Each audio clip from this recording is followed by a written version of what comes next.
What's up everyone, how are you all? Today we are back with another blazing Naruto story. What if Kakashi ignored Naruko?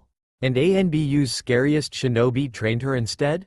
If you enjoy then please like, share and do comments. And also check the description to original creator of this beautiful creation. Stupid Kakashi sensei. I bring Sasuke back and he doesn't even care about training. Peef like he ever cared in the beginning anyway. All he ever did was train the precious and last Uchiha. God, he's just a fucking hypocrite. And now Rhos Sanin is gone. He won't train me for a while since apparently I'm strong enough to bring the Teme back, then he doesn't have to worry for a while. Kami, I'm starting to wonder if it's even worth sticking around her? Naruko yelled out to herself as she sat on the Yondaimi's stone head. Little did she know that someone was watching her the whole time. This someone had seen her strength and determination firsthand and had hoped that the others would help her achieve her dreams. Obviously he was wrong. Maybe it's time I took matters into my own hands, he thought, as he continued to watch the little blonde yell her frustrations out. Not even giving it a second thought, the man walked out of the tree line and slowly walked toward the blonde. He had seen her file. Hell, he had written a lot of it himself, though he would be the first to admit that he didn't know a lot about her even with the file. As he approached the frustrated little girl, her ears could hear his footsteps and her body tensed. Good, you seem to be aware of your surroundings even when frustrated, that's very good. The man said as Naruko slowly turned around to face the new arrival. Naruko knew him, he was the first proctor of the Chunin exams, Ibiki Morino. The tall man stood a little over 6 feet tall, and you could tell he walked around with an air of authority that was well earned through years of service. His most prominent features were the scars that covered his face, one starting below his right eye and headed around the right side of his head, and the other one covering his left eye and a small part of his mouth. She knew under his bandana there were numerous other scars that he had received from torture, and to be honest she was a little frightened of the man. Naruko gulped while staring at the man. "What can I do for you, Morino-san?" she asked in a soft tone. Her body tensed slightly, ready to make a break for it if necessary. Ibiki saw this motion and frowned slightly. He knew how the village treated her, so she was probably on edge around strangers, and that's not counting on strangers that sneak up on her. He had to calm her down if he was going to make his plan work. Hold up his hands in a surrender pose. "Hey, I'm not here to fight. I just heard your yelling and I wanted to see what was wrong," Ibiki said, never taking his eyes off of her. She seemed to buy the lie and relaxed a little. "I heard your yelling, so no one is training you?" Ibiki asked, taking a few steps toward the blonde. "No, they all seem to think I'm not worth it. Though that hasn't been anything new, that seemed to be the collective decision by everyone that I'm not worth anything," Naruko said, sitting back down and hugging her knees to herself. Ibiki could hear the pain in her voice at being thought of as insignificant, and he knew if he proposed her becoming his apprentice she would most likely take it.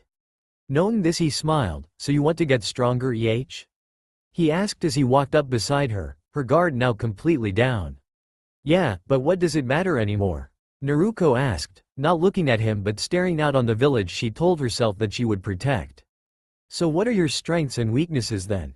Ibiki asked. He wanted to get as much information up front about her abilities so he knew how to train her properly.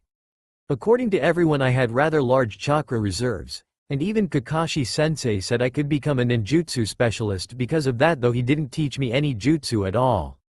According to what Ji-chan used to say, I have good stamina as well. Other than that I'd have to say my stealth is probably good after all of the pranks I've been able to pull and get away with.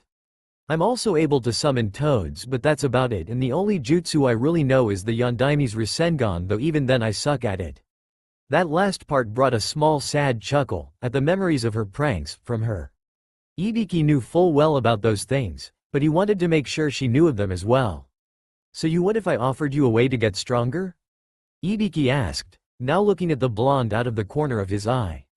"And how do I know you're not going to do things to me like my neighbor does?" Naruko asked, her body shivering visibly. This floored Ibiki, and he had to force himself not to show his rage. He'd find out later on what all he did to her, but for right now he needed to get her onto his side and agree to be his apprentice. "I'm not like that. What I'm offering has only been offered to one other." "Do you want to be my apprentice?" Ibiki asked through a controlled tone. Naruko's head shot straight up and looked the man in the eye from her position on the ground. "You do that for me?" she asked, almost disbelieving what he said. Giving her a shrug, "I've seen how you act, and with the proper training you'd do well with by me.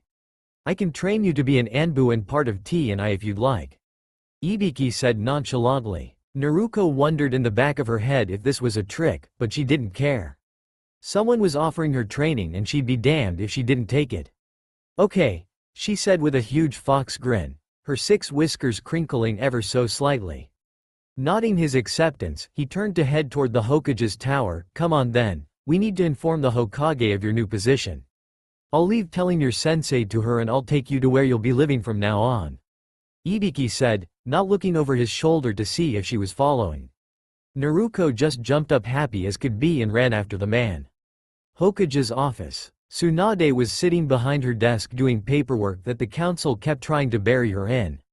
She was getting fed up with the council and their protests of imprisoning Naruko for beating the Uchiha. She was pissed that they somehow got around her order to have him jailed and only let him off with several months of probation. To say she was pissed was an understatement, and to make matters worse, she was out of sake that she hid from Shizune. Yep, today was just not a good day for the Godem Hokage. As she looked over at the stack of paperwork she had to finish, and secretly thinking of practicing a Kaiden jutsu on it, a knock sounded at her door. "Enter," she said, her head still down as she quickly went about to finish and sign off a few mission reports she had currently been working on. The elderly woman heard 2 sets of shoes walking towards her and stopped just short of her desk.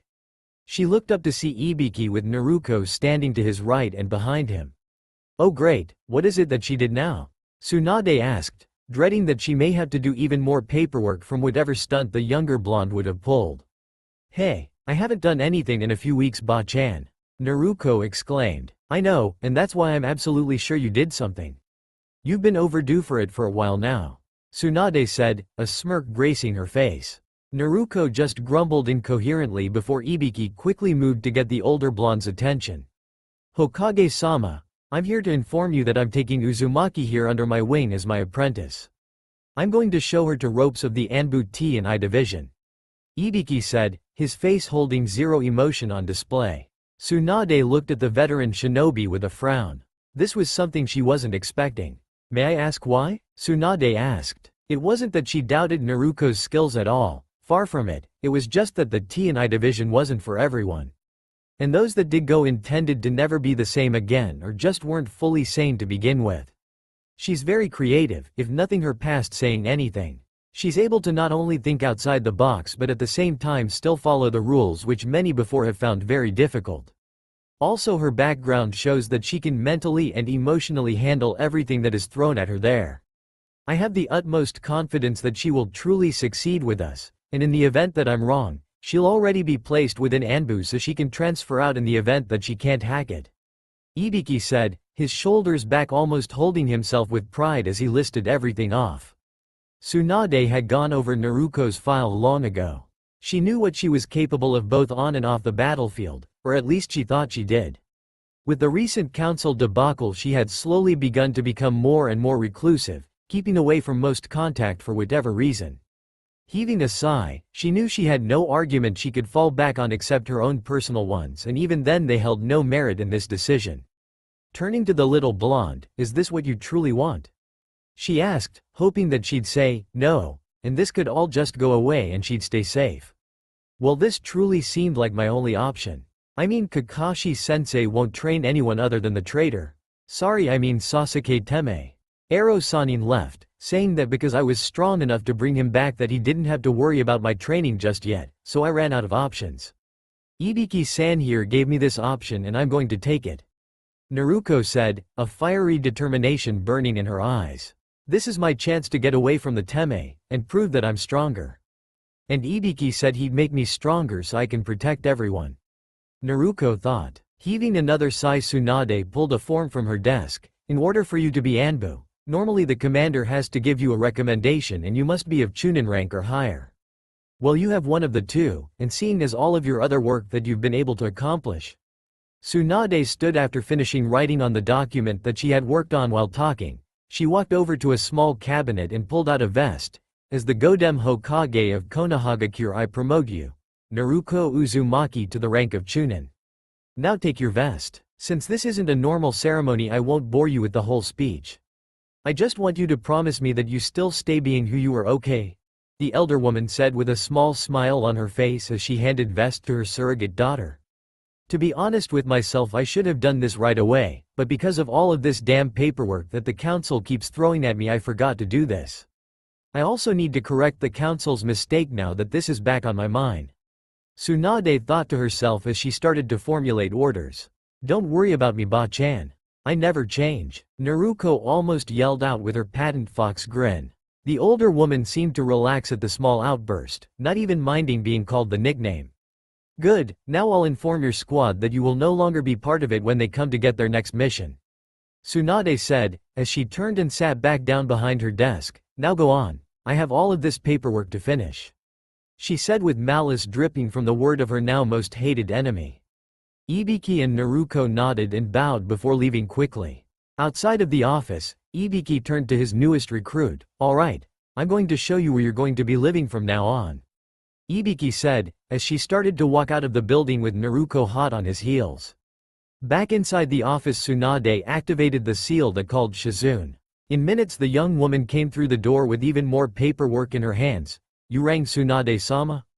Shizune asked as she tried to peer around the mass of paperwork. Yes, I need you to get 2 things for me. What's left of Team 7 and more. Tsunade-sama, I'm not bringing you any more sake. If you finish this workload though, I just might. Shizune said in an offhand manner.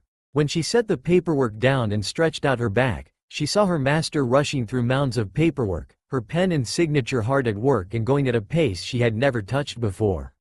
Shizune laughed on the inside as she left to get Team 7. If only I had thought of that days ago, she might not be so far behind. ANBU T&I Division Building. Naruko and Ibiki walked into what looked like a normal office building. Keeping step with tall scared man, Naruko entered an elevator and they rode it down. During this time Naruko started to think on what she might be taught. He said, ANBU, so does that mean there's going to be serious training? Or is this all just another act to just get my hopes up and crush it? As Naruko continued to muse over this thought, the elevator finally finished its descent. Ibiki nudged her to wake her from her thoughts and they proceeded to walk down a long corridor. Alright, now we are going to get started right away. I like to have all of my staff nearby. If you have any objections then speak up now. Ibiki said in a commanding tone. I can really live here? Naruko said looking up to the man's face. Well, not down here. ANBU have an apartment complex that they can use. Most tend to stay there as the village pays for them, but if you like where you live now, that you can stay there. No, I'll live in those apartments. Naruko shouted out quickly before holding her hand in front of her mouth to stop from saying anything else. Ibiki say this and the downtrodden look on the blonde girl. He could tell something was wrong. He knew from his information that she wasn't living in the greatest of places. She actually lived in the worst district of Konoha. Her apartment was in shambles and from reports it was always being broken into by the other villagers and vandalized. Heaving a sigh, look Naruko, I take care of my own. I refuse to allow anyone to harm one of my own men no matter what. You are for all intents and purpose ANBU now. You will have exams to go through and we'll train you up to par, but all I ask is that if you're ever in trouble that you ask me for help. Ibiki said, giving a rare smile. Naruko looked at the man for a second then nodded. I understand Ibiki-san. She said in a small voice. Ibiki knew he wasn't going to get anything from her right now. There was no bond of trust formed yet. Well, everyone who's worked with us has some issues, she'll be no different. Ibiki thought to himself as he started to move on. Now I'm going to set you up so you can watch what we do here. You'll be sitting in on an interrogation. I want you to study how the interrogator operates and remember everything they do. I know everyone's mannerisms and ways of torture, so I will be testing you afterwards.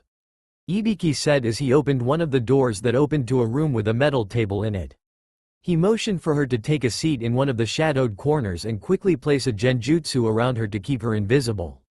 What are you going to be doing?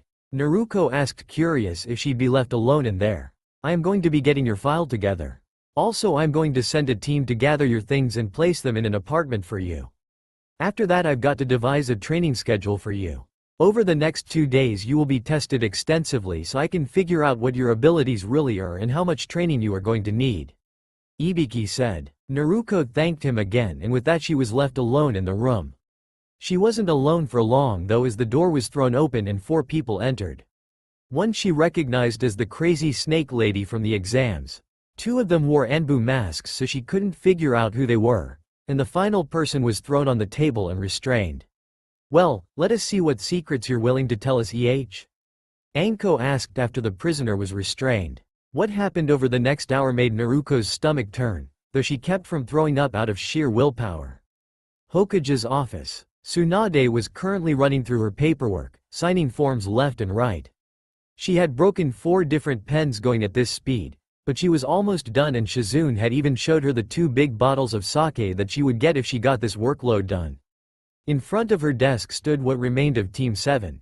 Kakashi was standing there reading his smut as usual. Sakura had hearts in her eyes as she kept staring at Sasuke, and Sasuke, who was currently wearing a Chunin vest and looking as if he owned the place. Tsunade's hand began to cramp up as she was on her last form. No, damn it. Work through the pain. Work through the damned pain. Tsunade threw as her muscles started to lock up in her forearms. However, she quickly, using speed she had developed over years of shinobi training, she signed her name one last time for the day. Unfortunately, she ended up breaking the pen as well, but she couldn't care. Haha. Take that paperwork. Tsunade 1 PAPERWORK 0. And I get sake as well. Tsunade thought in a giddy mood now. This mood was quickly registered by Kakashi and he was quickly on edge. Not knowing anything of the situation as his head had been in the lust-filled pages of his Icha, he quickly and silently closed the book, slid it back into his pouch, and made it look like he was paying attention. He tried to sense his surroundings and was waiting for an attack to come, his hand having ghosted down to his kunai holster. Seeing no attack, he quickly wanted to leave and get out of whatever situation he was going to be in. Hokage-sama, I'd like to apologize for my squad's tardiness. This got a glare from the genin and chunin next to him. I'm sure Naruko will be along any minute now. Tsunade, having been doing a victory dance in her head, quickly remembered why she had called them. Actually, she won't be. She's been taken of Team 7's roster, Tsunade said. Before she could continue, Kakashi spoke up in confusion. What do you mean she's no longer on Team 7's roster, if I might ask, Hokage-sama? Naruko asked for a transfer. She was upset at her treatment, and from what she said I hardly blame her. Now that isn't why I called you all here. First, Uchiha, I want you to turn in that vest immediately, Tsunade said in an even voice. Sasuke was shocked at first by hearing of Naruko's transfer. Sure, he didn't like her too much, but he never really liked anyone. When the blonde Hokage called for his vest, his Uchiha rage reared its head. And why should I? The council promoted me, Sasuke started to say, and they had no right to. There is only one person who has any right to promote people, and that's the Hokage. You were illegally promoted. You have yet to show the qualities of a chunin at all. Now turn in the vest, genin, Tsunade said, backing her statement up with a commanding voice that brokered no complaining and a small amount of killing intent. Sasuke gritted his teeth. I am stronger than any genin in my year. How is this fucking fair? Sasuke yelled out. For one, being chunin isn't all about strength. It's about teamwork, and from the reports I have, you don't have that capability. You act as if everything is above you. To be honest, the only reason you're not in jail right now is because of the damned council. You attempted to leave this village, only to be brought back by one of your teammates. I should strip you of your shinobi license and seal away your chakra for that act of treason, but the council has forced a stay of my hand. Now turn in that vest right now, or I will jail you, Tsunade said, her killing intent raising with each sentence she spoke. Sasuke, seeing that he had no more room to argue, reluctantly turned in his vest. Good, now Team 7, since Team 7 is currently on probation, I will require a weekly update, Kakashi, on everything, as well as having the current members undergoing psychiatric examination by the T&I department. You are all dismissed. Naruko was currently sitting in Ibiki's office. He had left to arrange everything for her test. Right now she was filling out paperwork, something about standard release forms or some such. To be honest, she was slowly starting to develop a headache and a hand cramp. Now she understood why Tsunade hated paperwork so much, and Ba-chan has to do a lot more than my small stack of forms. Naruko thought to herself. Ah, fuck this, damn it, Naruko said as she threw her pen down on the unfinished stack of forms. I'm so not doing any more paperwork, that's the I have these. Kage Bushin no Jutsu. Naruko's clone appeared and she quickly sent it to work on the paperwork. After a few minutes Naruko let out a sigh, and now I'm bored. Oh really? If you'd like I can change that. Naruko jumped at the voice and quickly whirled around, hand going towards her kunai holster. When Naruko was fully turned around, she eased out of her aggressive stance as it was only Ibiki. Sorry sensei, I didn't mean to complain. Naruko said. Ibiki just shook his head. Either way, I have your test set up. It will take several days to complete. Now I'm going to brief you on the test. I want you to listen to everything very carefully, and if you don't want to take the test after hearing everything then you won't. You won't be part of T&I, though. However, unlike if you just didn't take it, if we need to stop it during the testing period then it's fine. This test is to gauge your abilities so I can formulate the training you will need. Ibiki said in a serious tone. Naruko picked up on the tone, having started to understand Ibiki a little better. She quickly nodded and sat so all her attention was on the scarred man. There will be multiple parts to the test. Your goal will be to keep a phrase that I give you away from your interrogators. You will be tortured to an extent. The reasoning behind this is for you to understand, on a deeper level, the state that you must put the prisoner in to extract the information. You can't be too harsh or he may break, and likewise you can't be too soft, otherwise he won't give up anything at all.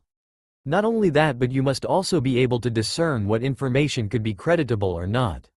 Now for the next day you will be placed in what we call the waterfall chamber. Just like the name suggests, as soon as you're chained up in there, gallons upon gallons of water will be dropped upon you. It will not stop, and it will be cold. I have never trained anyone who has failed that test, so I have the utmost faith in you. The second one will be a psychological torture. You will have a genjutsu placed on you and you will relive the worst memories you have. Most fail at this, so I normally measure it by time. That will only last so long though. After that, if you hold on that long, you will undergo physical torture. Nothing too invasive or destructive to your body, but it will hurt. Ibiki said, stopping between each part letting Naruko absorb it all. Now are you still sure you want to do this? Yes I do sensei. Naruko said, her resolve being iron. Ibiki sighed. He knew she would probably fail during the genjutsu. Hell, there was only a very small handful who didn't fail, but he worried a little. He knew her life wasn't easy, and the memories might be too much for her. I'll have Inoichi on standby just in case. Ibiki thought to himself. All right then. Remember this phrase, just say it when you wish to stop the test. When the sky runs red, the rivers fill with the fallen leaves. That is your phrase. I want you to repeat it back to me so I know you have it.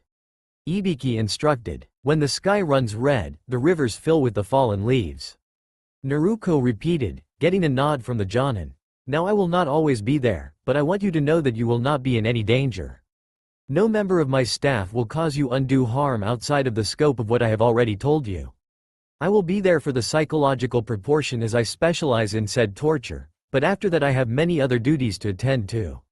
So are you ready? Ibiki asked, getting a bob of the head as the clone puffed away leaving a stack of forms filled out. Ibiki turned around and opened the door to lead the way. As they walked he figured he might as well inform her of everything else. While you are going through this test, I have some of my men moving your stuff into your new place. I'm also having your armor and uniform made. Your mask will be chosen after the test, when you are presented to the Hokage as the newest recruit under my command. You will be getting 2 uniforms, your T&I uniform and a standard ANBU armor uniform. When you are on an ANBU mission outside of the village you are required to wear the armor. Down here I require you to wear our uniform. Ibiki said, as they made it halfway down the hallway. Naruko perked up at this. What's the uniform? Naruko said in a reserved tone.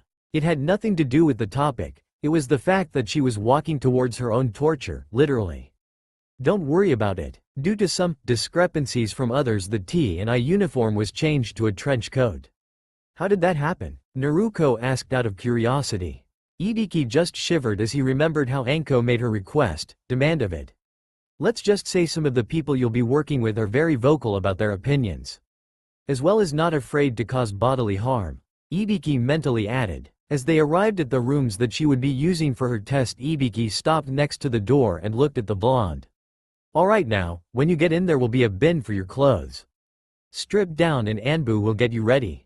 Ibiki said as he was about to walk away. Stripped down? Naruko said, a small panic overcoming her resolve. Ibiki made a note of this. Yes, when we bring any prisoner in for interrogation we make sure to strip them of any clothing. It mentally removes a layer of protection that they are times able to hide behind, and it makes things rather difficult. Do not worry, we follow a strict code, and you will not be violated in any fashion. If you feel uncomfortable with something, either let myself or the interrogator in charge know. We will either change tactics or stop the test, Ibiki said. Naruko calmed down a little, though she was more nervous now than a little earlier. Ibiki took a final look at Naruko and then walked away. He had evaluations to take care of, as well as getting her moved.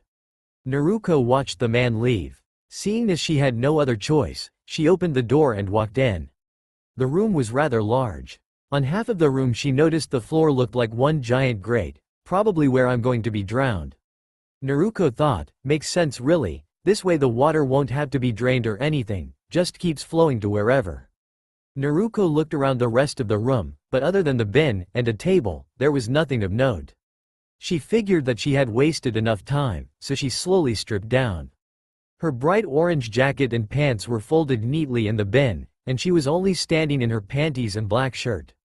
Reaching down, her hands shook from her nerves. She slowly took off her shirt revealing no bra. She wasn't very big, not flat but just not big, and a bra was just something she wasn't able to purchase. Her hands still shook as she peeled her white cotton panties off. When everything was in the bin, she used her hands to cover herself up and put her back to the door. Just as she did that, the door opened revealing two ANBU kunoichi. One with long purple hair and a Naruko mask, the other with purple hair as well, only shorter and in a pineapple hairstyle and a hubby mask. The hubby masked ANBU had a much bigger bust than the Naruko, and she also wore a trench coat as well. Behind the masks both women were scowling as they looked at the girl's body. It was covered in scars from obvious beatings, but what really pissed them off was the fear she was radiating. Naruko was known throughout the village as being fairly fearless, almost to an idiotic point, and now she was shaking like a leaf about to fall from a tree. Hubby walked up to the girl and ushered her over to the grated area of the room, while Naruko set up the chains. They worked quickly, chaining up her arms and making sure that she was kneeling on the ground as well. Hubby turned to the still shaking girl. What was the phrase you were given? Naruko, even though still full of fear due to her situation, she remembered what Ibiki said and knew the test had started. Instead of saying anything, she just kept her gaze on the floor and stayed silent. I'll ask again, what was the phrase you were given? Naruko remained silent, not moving an inch. Good, now you will be placed under a constant flow of water.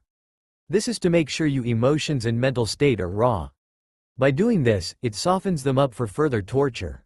Hubby said as she and Naruko walked to a switch by the door. Keep your head down so you don't drown. And with that hubby flipped the switch. It took a few seconds for the water to hit Naruko. It was freezing cold and she had to bite back a scream. She knew she had to get through this, but damn if the water wasn't slowly freezing her, and she still had 2 other sections of the test to go.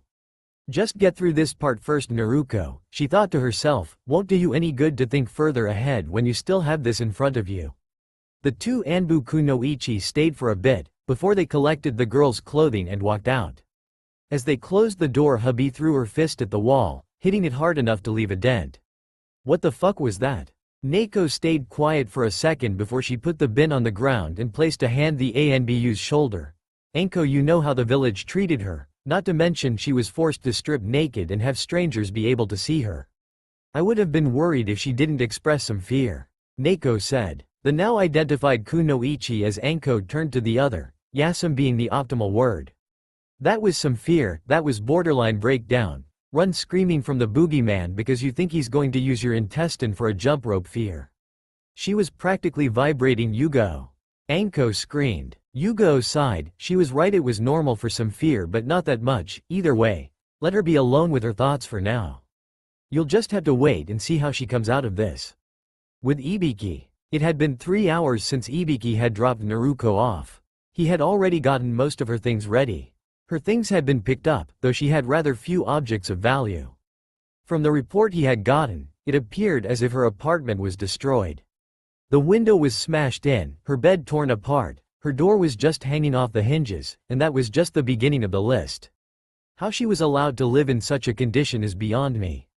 Ibiki thought to himself as he was walking to one of the interrogation rooms on the first floor. Looking down at the paperwork her had with him, he couldn't help the evil smile that graced his marred face.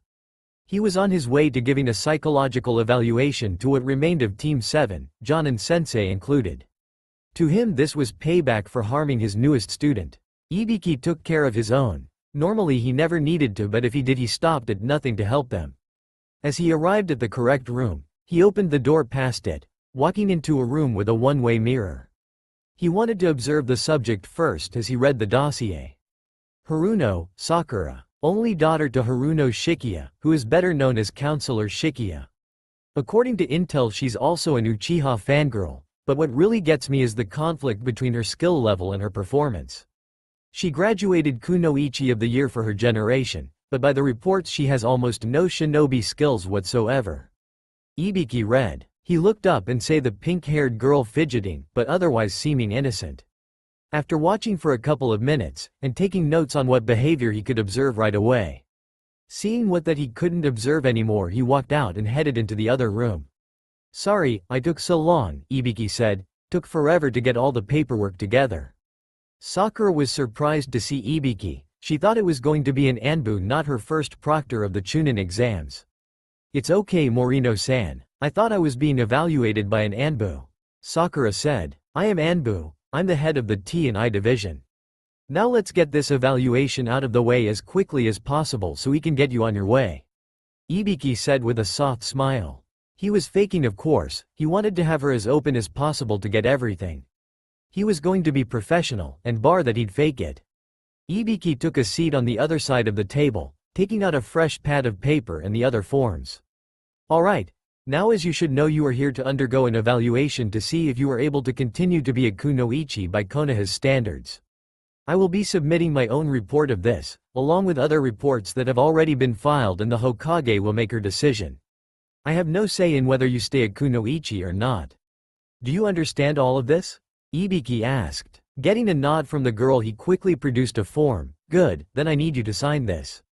It states I just told you what I said and that you understand why you undergoing said evolution. Sakura took the form and pen from Ibiki and quickly signed the paper. Seeing this, Ibiki nodded to himself. Alright then, we're just going to be talking, okay? Why don't we start off with your Genin team test? Tell me about it, Ibiki said as he moved the pad in front of him and had a pen ready to take notes. Sakura nodded. Well, I'm sure Kakashi-sensei told everyone about it. We had to get 2 bells from him while he kept them away from us. It was to try to make us work as a team, though we didn't really do that. We each tried to get it separately instead of working together. Naruko stupidly charged in head-on. She didn't even try to wait for a plan, or even sneak up. She just stood out in the open and challenged him. I watched her get slaughtered by Kakashi-sensei. When Naruko was easily defeated, Sasuke-kun launched an attack. It gave away his position and I got worried that Kakashi-sensei might find me as well. Unfortunately, when I picked my new hiding spot, Sensei still found me and put me under a powerful genjutsu. Sakura said, getting a shiver at the end from remembering the event. Ibiki had the report opened to the incident report that Kakashi submitted. Powerful, huh? Says a small D-rank genjutsu. Ibiki thought to himself as he continued to write notes down on his pad. Sakura, seeing as he didn't ask her to stop, continued. After the genjutsu finally broke, I went in search of Sasuke-kun, to hopefully team up with him. When I found Sasuke-kun, he was buried up to his neck in the ground. He was just ahead, and I kind of freaked out. It's embarrassing to admit, but I sort of fainted a little. Anyway, after I was able to get Sasuke-kun out, we had agreed to team up to get the 2 bells when we ran out of time. Sakura finished. Ibiki looked the girl in the eye. He could see the slight embarrassment from fainting. Her blush was evident of that, but another question came to mind. Did either of you think to include Naruko in this? Ibiki asked. What? No, absolutely not. We saw her go down easily against Kakashi-sensei. Why would we try to drag ourselves down with someone who we know can't help beat him? Sakura stated. Ibiki again wrote down a few notes. Alright, well, why don't you tell me about the training afterwards? With Naruko. Naruko kneeled under the continuous waterfall. Her hair had created a barrier, enough so she wasn't swallowing water every 5 seconds at least. She wasn't even sure how long she had been under. What she did know was that her muscles had ached for being inactive for so long. She was cold and tired. She had been trying to get sleep, but the water made it almost impossible. Just as she would attempt, that water would hit her face, breaking the hair barrier. So there she was, unable to do anything but think to herself, well, if the rest of the test is as easy as this, I'm already ANBU Databanyo. Naruko thought. As she was about to attempt sleep again, the water stopped. It took a while for her ears to regain focus, as she could still hear the roar of the water. Oh, Naruko? Can you hear me? Naruko looked up through her waterlogged hair. In front of her were 3 people, one Ibiki, another was a man who looked like Ino, and the third was an ANBU, but because of her hair she wasn't able to fully make out his mask. She turned her gaze up to Ibiki, who looked at her with a neutral expression. What was the phrase you were given? Naruko's attention was brought to the ANBU. She kept her mouth shut and closed her eyes, trying to make it look like she was falling asleep. I'll ask again, what was the phrase you were given? The ANBU asked.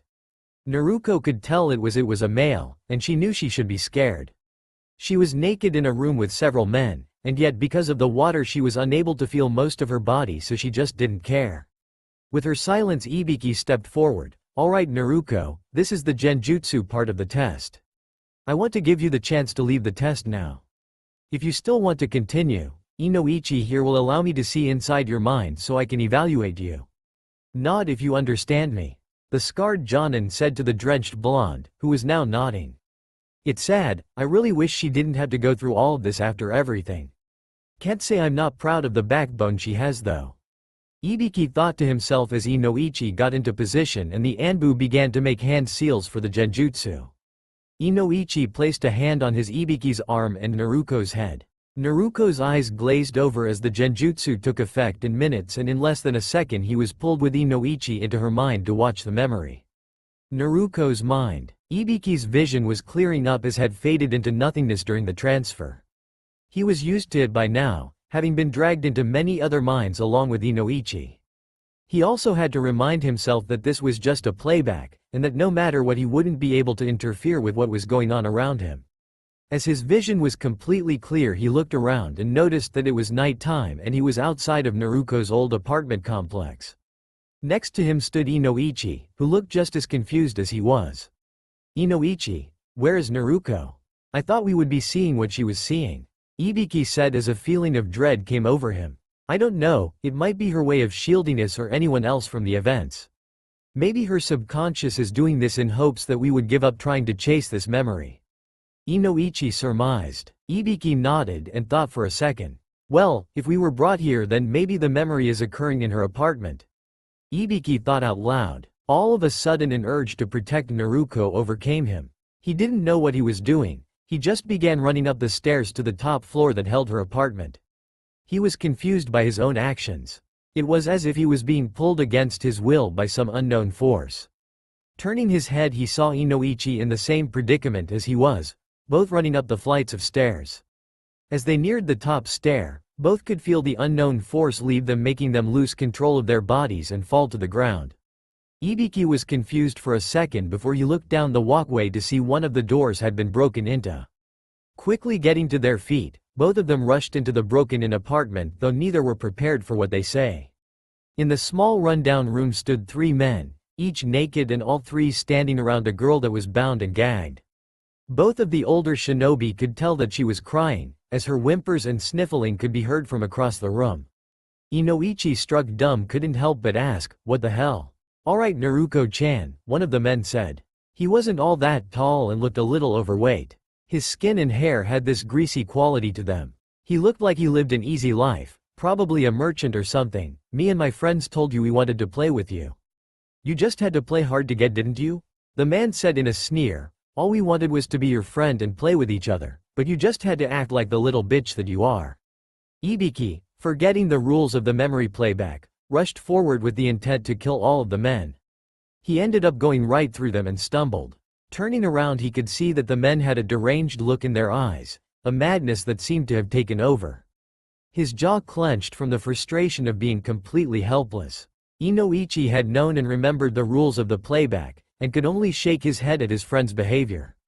He had felt the urge to protect the little girl but knew it would have been useless, so he did what he was there to do. Make observations and evaluate the subject, though he would rather be anywhere right now than have to watch what he knew was going to unfold before him. Then men advanced on the girl before one drew his foot back and kicked Naruko in the stomach, causing a breathless yelp from the girl. "That's for making this so difficult on us, you little demon bitch," the man said before he spat on her. The little girl, who couldn't have been more than 7 or 8 years old, tried to curl up reflexively into a ball, but the bindings that held her wouldn't let her. Tears streamed down her face, fear filled her blue eyes. The first man smacked the other man. "Yuki. Damn it, don't hurt her yet. I want her fresh." The man now called Yuki just smirked. "Sorry, I guess I got a little ahead of myself, Kabi." Yuki apologized. Kabi just grunted as he pulled the girl to look him in the eye. "Yes, we wouldn't want to spoil the beautiful peach now, would we?" He moved towards her head and tried to kiss her around the small gag that she had on. His tongue pushed around the small ball gag to try to intertwine with hers, but she quickly used her sharp canines to stop that. The man cried out as blood dripped from the cut on his tongue. "You little bit," he said, trying to cradle his mouth. He picked up his foot and kicked her square in the face, sending her back about a foot and just lying there on her stomach. Ibiki's hands turned into fists at the scene in front of him. They only tightened when a small pool of blood formed where her face was pressed against the floor. The man that kicked her quickly moved to pick her up out of the growing pool and held her up by her nightshirt. Ibiki and Inoichi could see that her nose was probably sprained if not broken. Though both knew of her ability to quickly heal, that didn't mean they weren't worried. "I believe it's time to move on to the festivities since you seem to be filled with lots of energy. What do you boys think?" Kabi asked to the men behind him.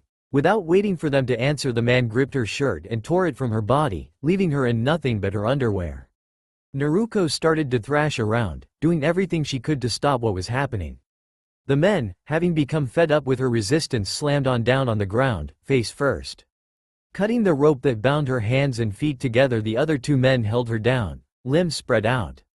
"Had you just done what we asked you to do, none of this would have happened," Kabi said as he ripped her underwear from her body as well. He grabbed himself and pumped his flaccid manhood until he was fully erect. Getting in between her legs, not worrying about any damage he might cause, he slammed all 5 inches of himself into her. Naruko screamed out through the gag, as more tears streamed down her face.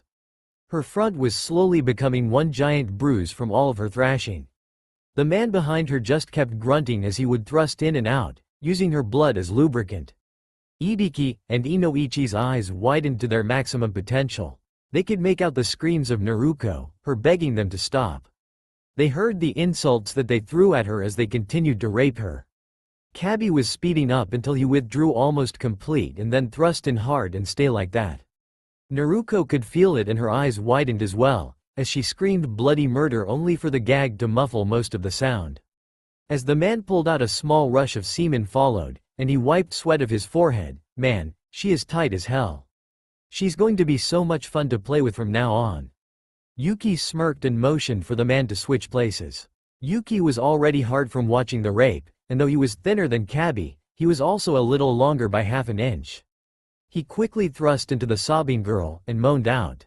Suddenly screaming could be heard over the memory, and the images began to waver, and suddenly the two shinobi were thrust from Naruko's mind. Torture room. Ibiki's eyes quickly flashed open to see Naruko thrashing around in her chained-up state. The ANBU, who had casted the genjutsu, was trying to keep her from hurting herself on the restraints. Ibiki moved swiftly and unlocked the shackles that held her in place. He quickly took stock of the vomit that was right in front of her and the small urine smell as well. Was free. Naruko shot back away from the men, pushing herself into a corner and curling up, shaking and crying to herself. Ibiki was at a loss of what to do. He knew the standard protocol for rape of an ANBU, but she wasn't ANBU yet. Hell, this was a memory, and she was probably only acting on instinct to get away from anyone of the opposite. "Everyone leave the room now. Get hubby and Neko here right away," Ibiki ordered. He needed to contain the situation fast before Naruko went off the deep end. He didn't need to see the end of the memory or anymore to know that she was continually raped. How long? He had no clue, and it made him sick to his stomach to even think about it. He remembered the faces of the men, and he swore he would kill them if it was the last thing he did.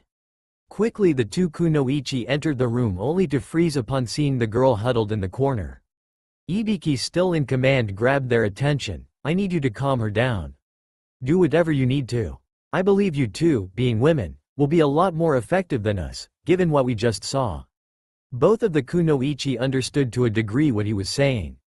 They knew what part of the test she was on, and given the situation there were only a few possibilities. Naoko moved quickly to shield Naruko from Ibiki, making her presence known to hopefully dwarf the males. Hubby, on the other hand, just quickly moved to the sobbing girl. She stopped a few feet away from the girl and crouched down. Naruko? The woman asked in a soft, comforting voice. Naruko flinched from the unknown voice, her mind running into overdrive on how to escape from the nightmare that was still running in her head. The genjutsu might have been undone, but it had brought forward all the memories that she had tried to bury forever. It'll be fun playing with you, Naruko-chan. Oh, you're still as tight as ever. Come on, Naru-chan, we're just going to play with you. Over and over again the words of the men kept running through her head, images of the times they forced her to watch herself in a mirror as they took her again and again kept flashing before her eyes. Her shaking became worse and she lurched forward and threw up again. Hubby could tell by the pain and fear in her eyes that she was reliving it all again.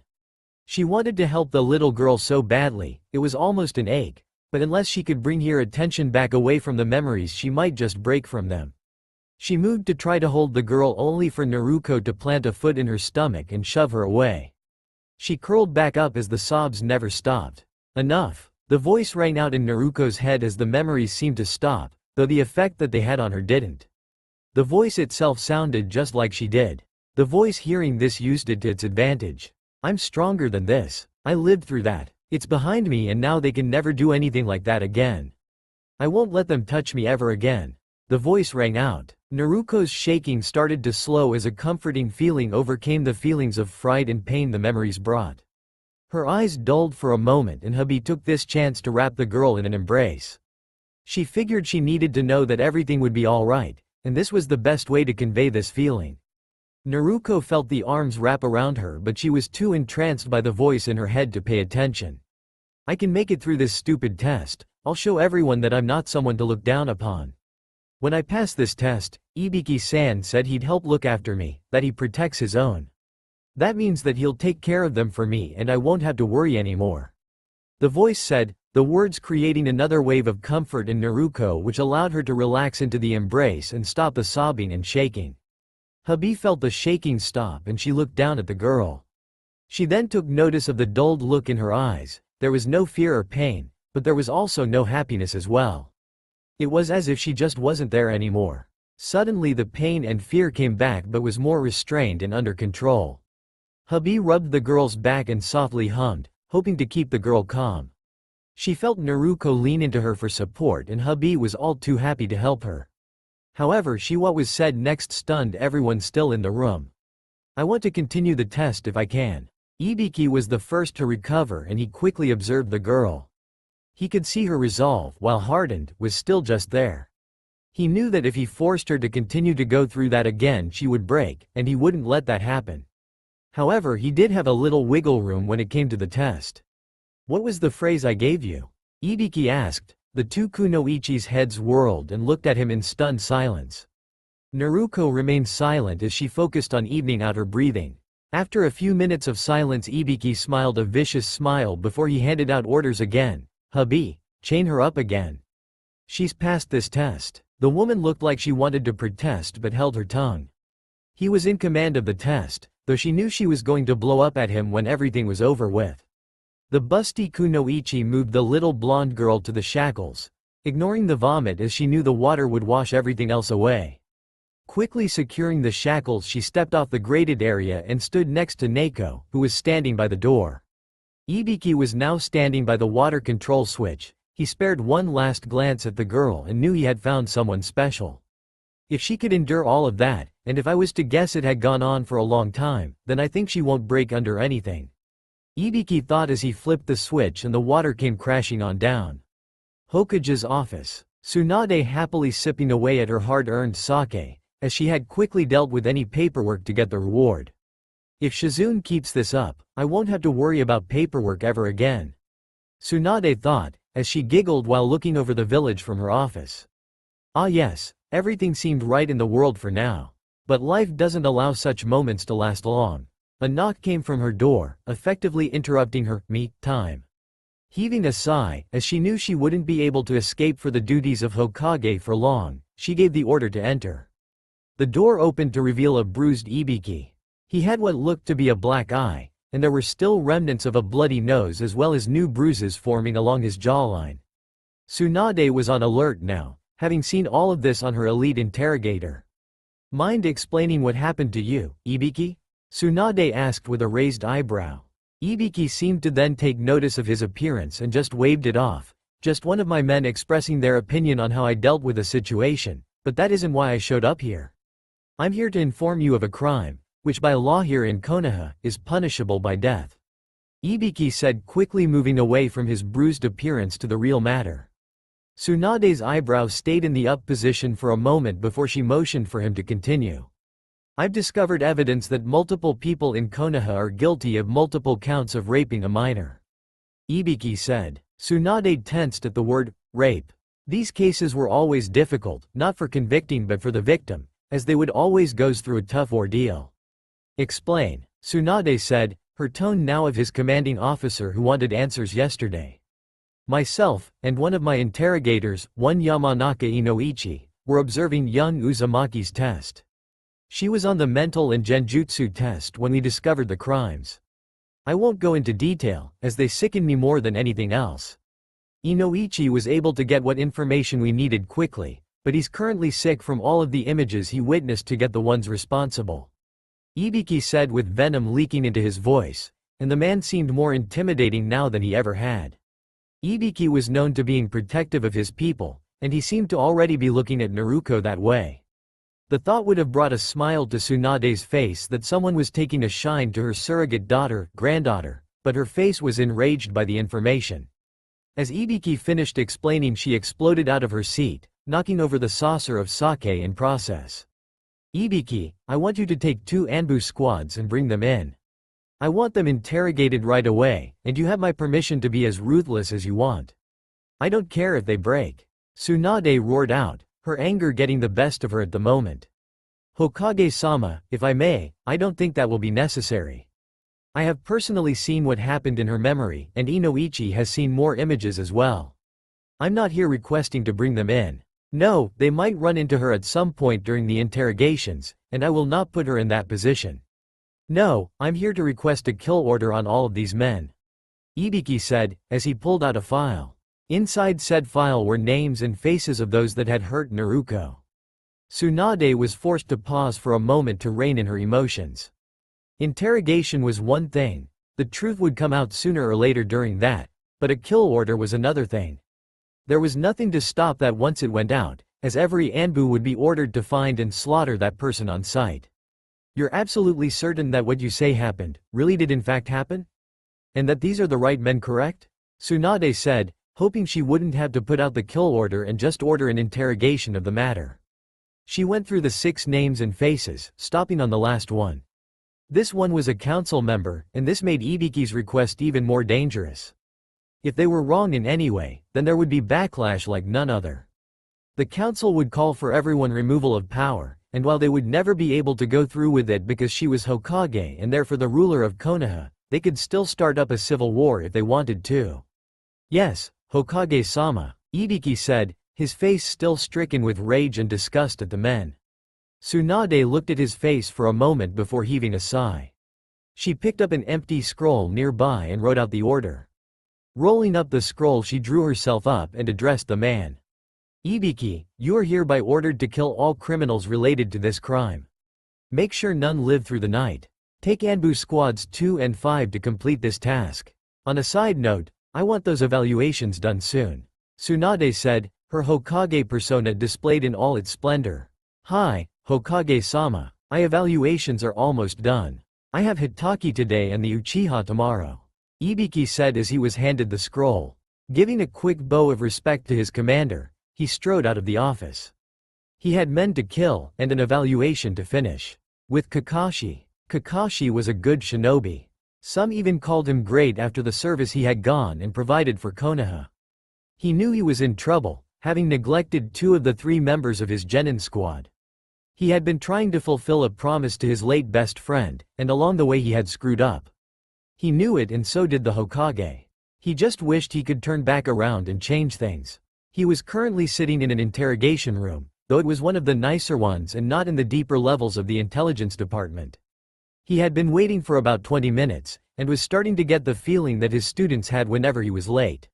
Suddenly the door opened and in walked someone who Kakashi was actually frightened of, Morino Ibiki. While the man seemed a little beaten up, he was still as intimidating as ever. "Sorry for being late, I had some last-minute things to take care of," Ibiki said offhandedly. Quickly sitting down, Ibiki pulled out the forms he needed signed. "You should already be familiar with these, but if I absolutely need to explain them, just tell me." Kakashi knew the forms, and after quickly scanning over them he signed them and gave them back. With the forms now signed, Ibiki let out a breath of air. "All right. Now I know you've taken psychological evaluations before while you worked in ANBU, and I have full faith that your reports are accurate. However, as you know, the reports don't tell us everything you thought while on that mission. Your record as a Jonin sensei is fairly normal except one incident, your mission to Nami no Kuni," Ibiki said, as he pulled out his pad of paper the reports he had. Kakashi sighed. He figured that would come up, though he had hoped it wouldn't. He wasn't all that proud of what he did on that mission, and here he was forced to talk about it. "What would you like to know?" Kakashi asked. "First would be what the hell you were thinking about continuing the mission?" Ibiki asked, his eyes now locked on Kakashi's. Kakashi again sighed. "This just wasn't his day. I was thinking that we had a mission to complete. I knew about the possible danger my team was in, but I thought my skills alone would be enough to keep them out of the most dangerous of the situations. I made sure that they each wanted to continue the mission. Had any of them spoken up, we would have turned right around and headed back to the village," Kakashi said in his normal lazy offbeat tone. Ibiki narrowed his eyes at the answer to his question. "I get that, but why didn't you request any backup? You took a fresh genin team, who had all of 2 months training under their belts, into an A- rank mission situation," Ibiki said, trying his damnedest to keep his voice level. "After the day he'd been having, would anyone be surprised?" Kakashi narrowed his own eye at the man. "I knew of my team's capabilities better than anyone else.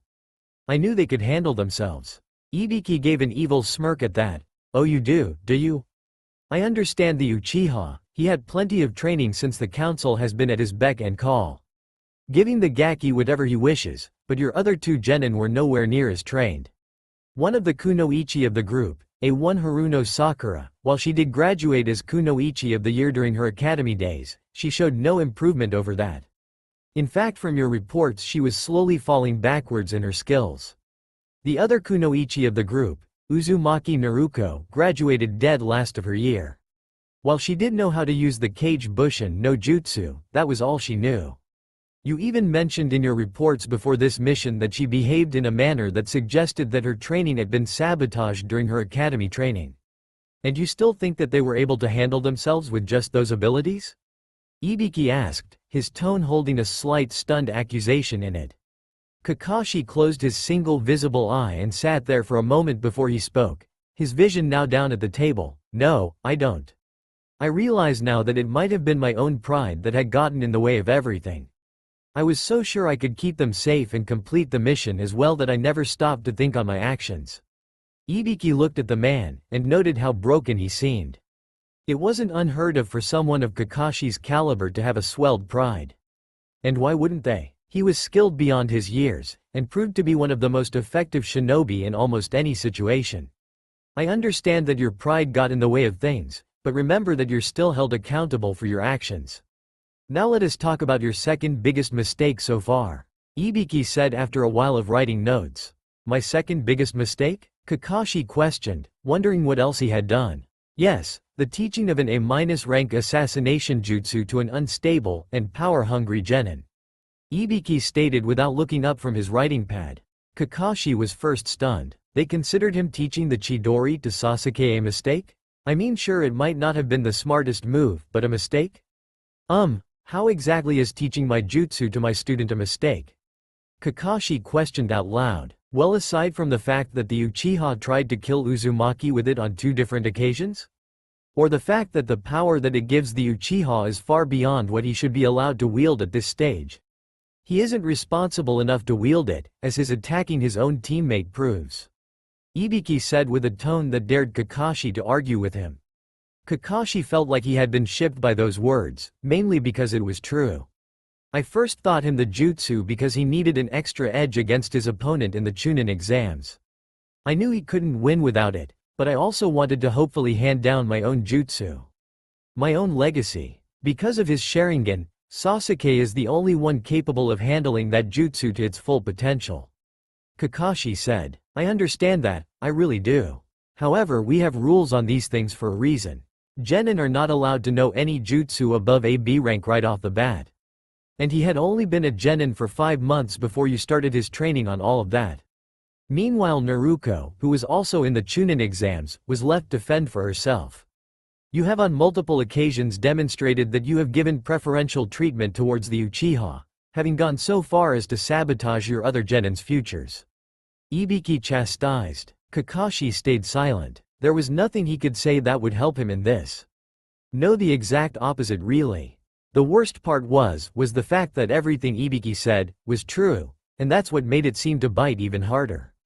Ibiki, seeing that he had struck a nerve with the man's side, well, let's go backwards then. Why don't you tell me about with Naruko? Naruko was currently under the water still. She had tried to get what little sleep she could, but the nightmares would return. So with nothing else to do, she was forced to think on her past, mainly everything that she had done as a genin, and reflect on those events. Suddenly the water came to a stop, leaving Naruko numb from both the temperature and constant pounding on her body. She didn't bother to look up at all as she focused more on clearing out her ears, hoping to get to hear something soon.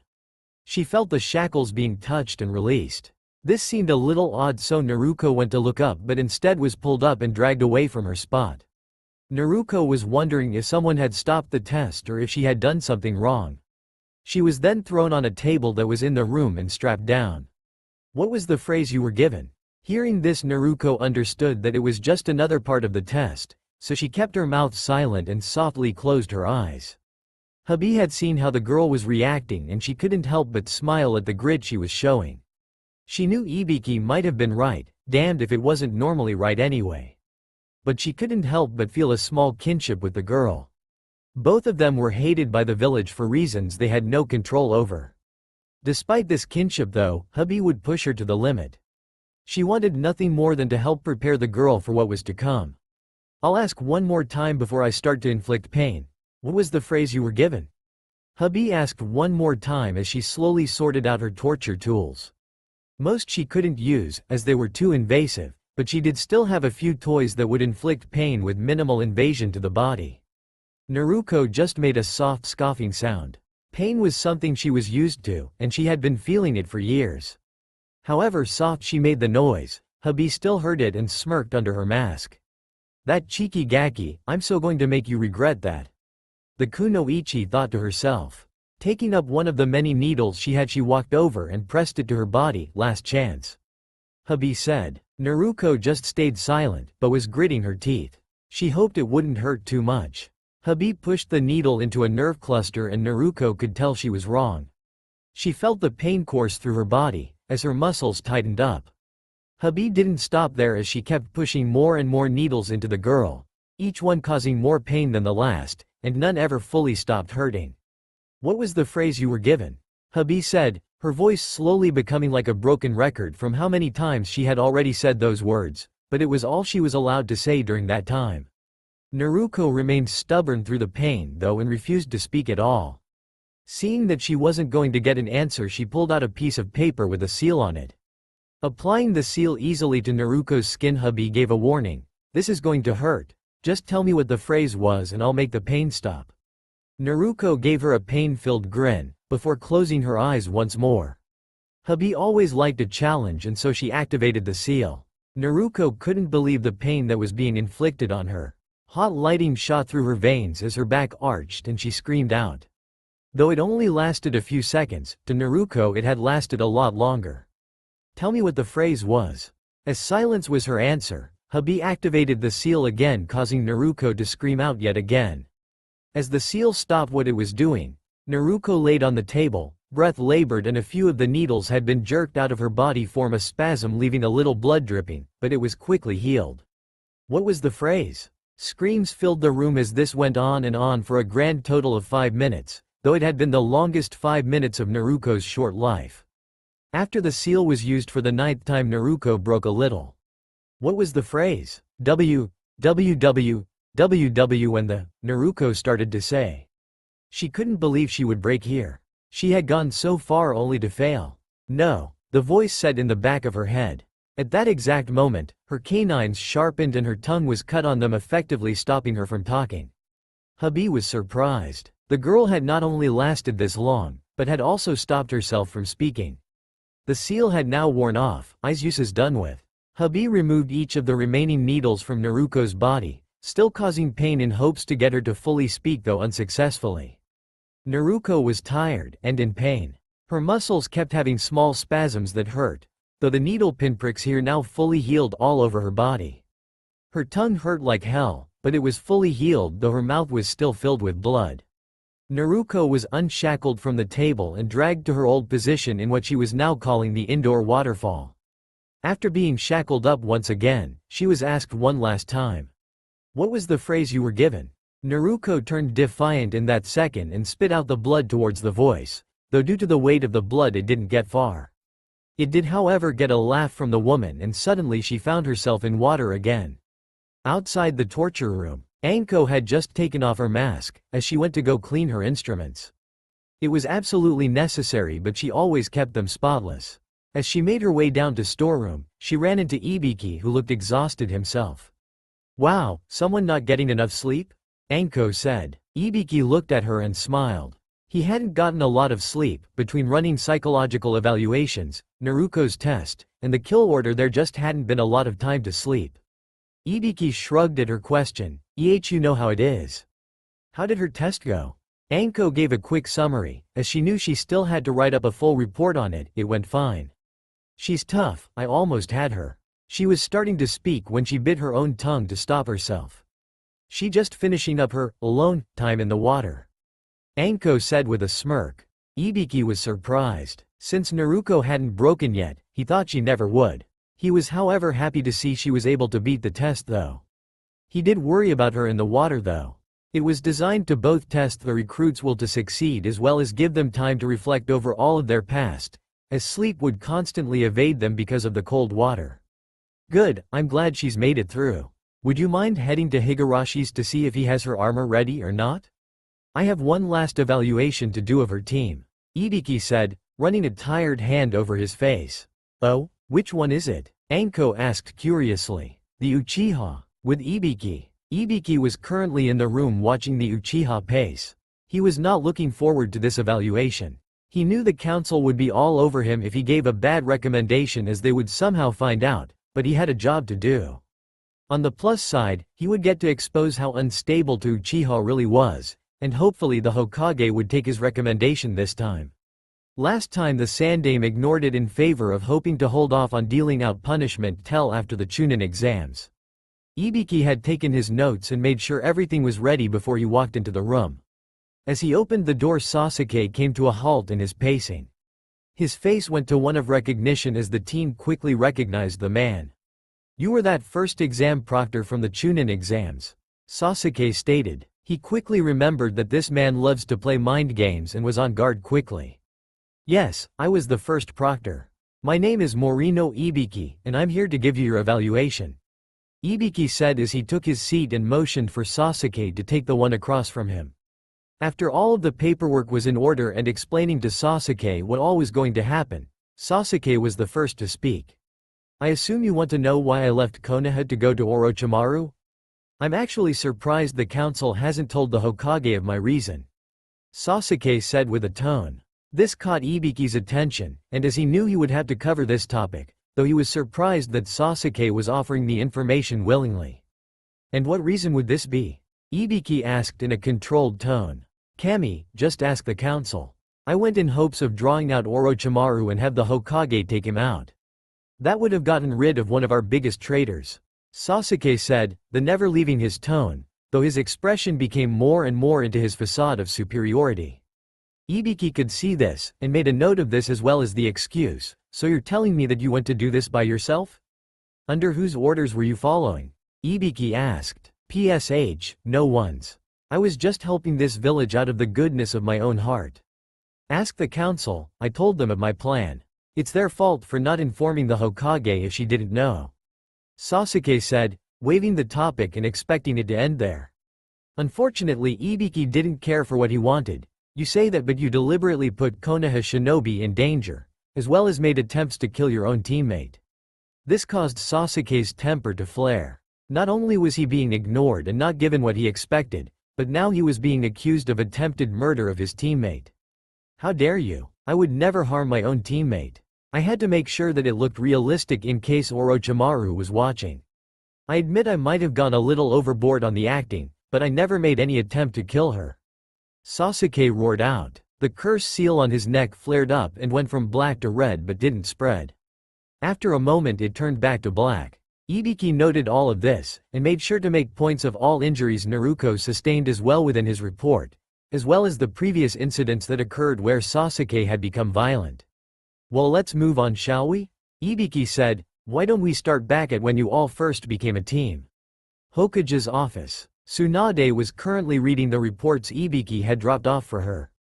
He was standing across the desk from where she was seated, though he seemed slightly agitated about something. Something wrong, Ibiki? Tsunade asked without looking up. She could feel and hear his restlessness. Just wanting to hurry this up, Hokage-sama. Naruko's test is about to end in an hour. Ibiki said in his casual tone, though there was an undertone of urgency in his voice. Ah, well, give her a congratulations from me. It is well deserved if she was able to pass your sadistic test. Tsunade said. Ibiki just nodded. He was used to people calling it a sadistic test or worse names, but no one could argue the results it produced in the safe environment. Well, alright then, let's get this over with. What are your recommendations concerning those you've evaluated? Ibiki straightened even more, if that was even possible, and answered in a sternly toned voice, to begin at the beginning. With Haruno Sakura, I believe a couple actions could be done here. The first would be to remove her from Team 7. Her skills have slowly deteriorated on that team, and my guess is because she's on the team of her crush. I believe a new time would give a new perspective on things and she will bounce back. Barring that doesn't work, I recommend she be removed from the program. Tsunade nodded. This wasn't the first time this idea had been brought up.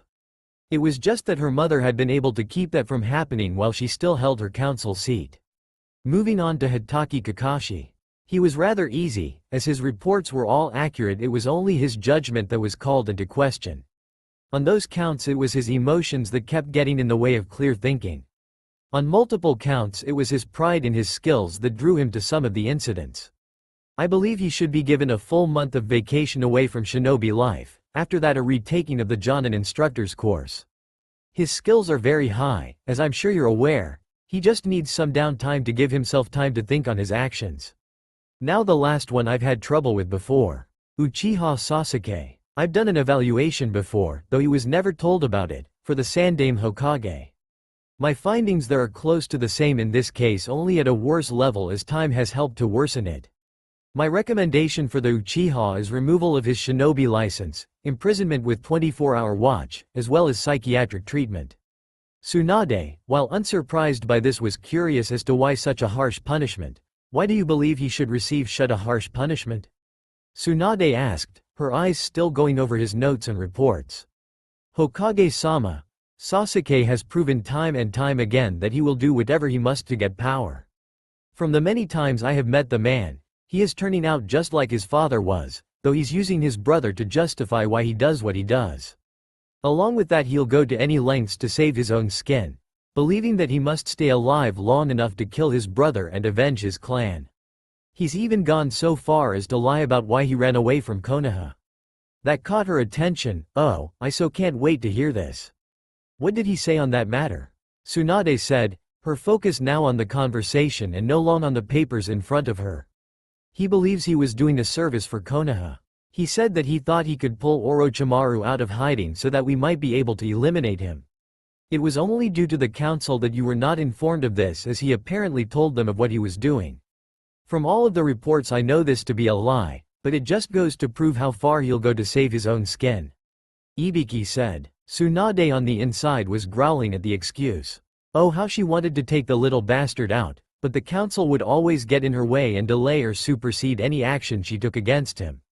She was about to just kill the entire council and be done with it, but she couldn't. Not without starting a possible civil war, and one stupid teen was not worth all the lives that would cost. Heaving a sigh, Tsunade nodded. Thank you for your recommendations. I will take them into consideration when I make my final decision on the matter. Now if you'll excuse me, I believe the council will be calling a meeting. Knock, knock, knock came from her door. 500 Rhos says that's a messenger here to get me for a council meeting so they can tell me that they forgot to inform me on what Sasuke was doing. Tsunade said with a slight scowl on her face. Ibiki just chuckled as he bowed to leave, departing via Shunshin. Tsunade ordered for whoever was there to enter as she started to gather all of the paperwork up. Hokage-sama, the council has requested a meeting with you. With Naruko. Naruko was still under the water. She still hadn't slept too well, but she was no longer in any pain, so it wasn't all that bad for her. The cold water was able to numb any pain while her body healed itself. She tried to remember if there was another part to the test that she couldn't remember, and if there was, she wondered what it would be. As those thoughts went through her head, it was by the complete silence that she noticed the water was no longer flowing. Well, that and the chill that was creeping up her naked body. She didn't want to give anything away in case there was another test up, so she just kept still with her head hanging forward. She felt the shackles on her wrists be released and something was placed round her body. Naruko blinked, or attempted to, though her waterlogged hair. Wrapping her arms around herself, she felt that it was warm and dry. Thinking she was safe, she turned her head to find it was a towel. Making a slow scan of the room, in front of her stood Ibiki, his hands in his coat pockets as he smiled at her. Seeing that her attention was on him, Ibiki took that moment to say 3 words that she had only heard twice in her life. Congratulations, you pass. It had been 3 months since Naruko had passed her test. When Ibiki had gotten her to her new place, he was actually forced to carry the girl. Once she had gotten into her temporary clothes, which were just plain gray sweats and a baggy t-shirt, well, baggy on her small frame, and they walked out of the building. One step out of the building and she fell, her body no longer able to keep itself conscious, with no extra stimuli to keep her from the dark abyss of sleep. 2 days after the test, she was in front of Ibiki and he then began her introduction into ANBU and torture, interrogation. Over those 3 months, Ibiki used her Kage Bushin to an extreme, or some may say insane, level. Every day she was forced to summon 300 Kage Bushin and they would help her train. She learned ninjutsu quickly, though Ibiki wanted her to get the basics of the jutsu down herself before perfecting it with clones. She had no argument with because it meant she still had to work hard, but was able to get the desired results. 3 of her clones were constantly shadowing Ibiki, Anko, and Inoichi, learning what she could of the art of interrogation, though she wasn't able to learn much from Inoichi as most of his torture techniques consisted of his family's jutsu. While her Kage Bushin would do all of this, she would be working perfecting the ANBU taijutsu style as well as learning kenjutsu of some kind. The taijutsu she was able to pick up faster than most of the other recruits simply because she never had a style before. Her trainer called her a blank canvas while the others were like trying to make alterations to an already existing painting. Due to her size, she chose to use dual tanto, which were seated nicely on the small of her back, as they gave her the killing power she needed without having to sacrifice her speed. The blades themselves were a little longer than a foot long each, both having black hilts and sheaths. What also changed during this time was her wardrobe. After being accepted into the ranks of ANBU, she knew she couldn't wear her normally bright orange clothes. While she wouldn't budge on how cool orange was, because let's face it, orange is awesome, she did give in to the fact that it just didn't suit her job at all. So with Anko's help as well as a few friends of hers, they threw out all of her clothes, and bought all new clothes. Anko actually came up with the idea to just get orange underwear and wear dark clothes. Naruko, needless to say, took the idea because it meant she could keep her orange. She now wore a form-fitting sleeveless t-shirt that hugged her figure perfectly to allow for free range of movement. She had black cargo pants most of the time, though under Anko's insistence and threats she also purchased a few skirts. All of this with kunoichi combat boots that gave her a little heel and a pointed steel toe, and her black tee and eyed trench coat, and she thought she looked good. Her hair she decided would no longer be in pigtails, as she just put it in a loose ponytail when she wore that outfit. Whenever she had her mask on though, she put it up in a tight braided bun with 2 senbon needles holding it in place. During this time, she was able to hear of everything that had gone on.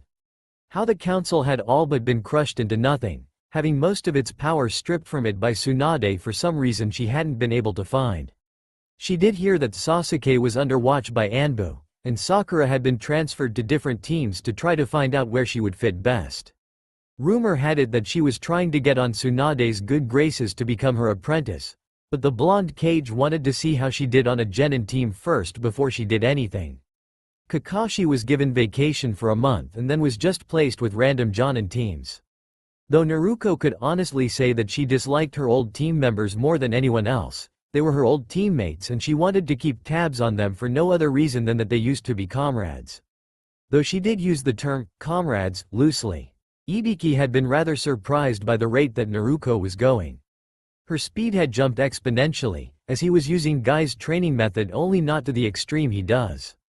He knew her muscles were in a constant rate of healing, either due to the Kyuubi sealed inside her or because of some other healing factor he didn't know, so Ibiki just took advantage of it.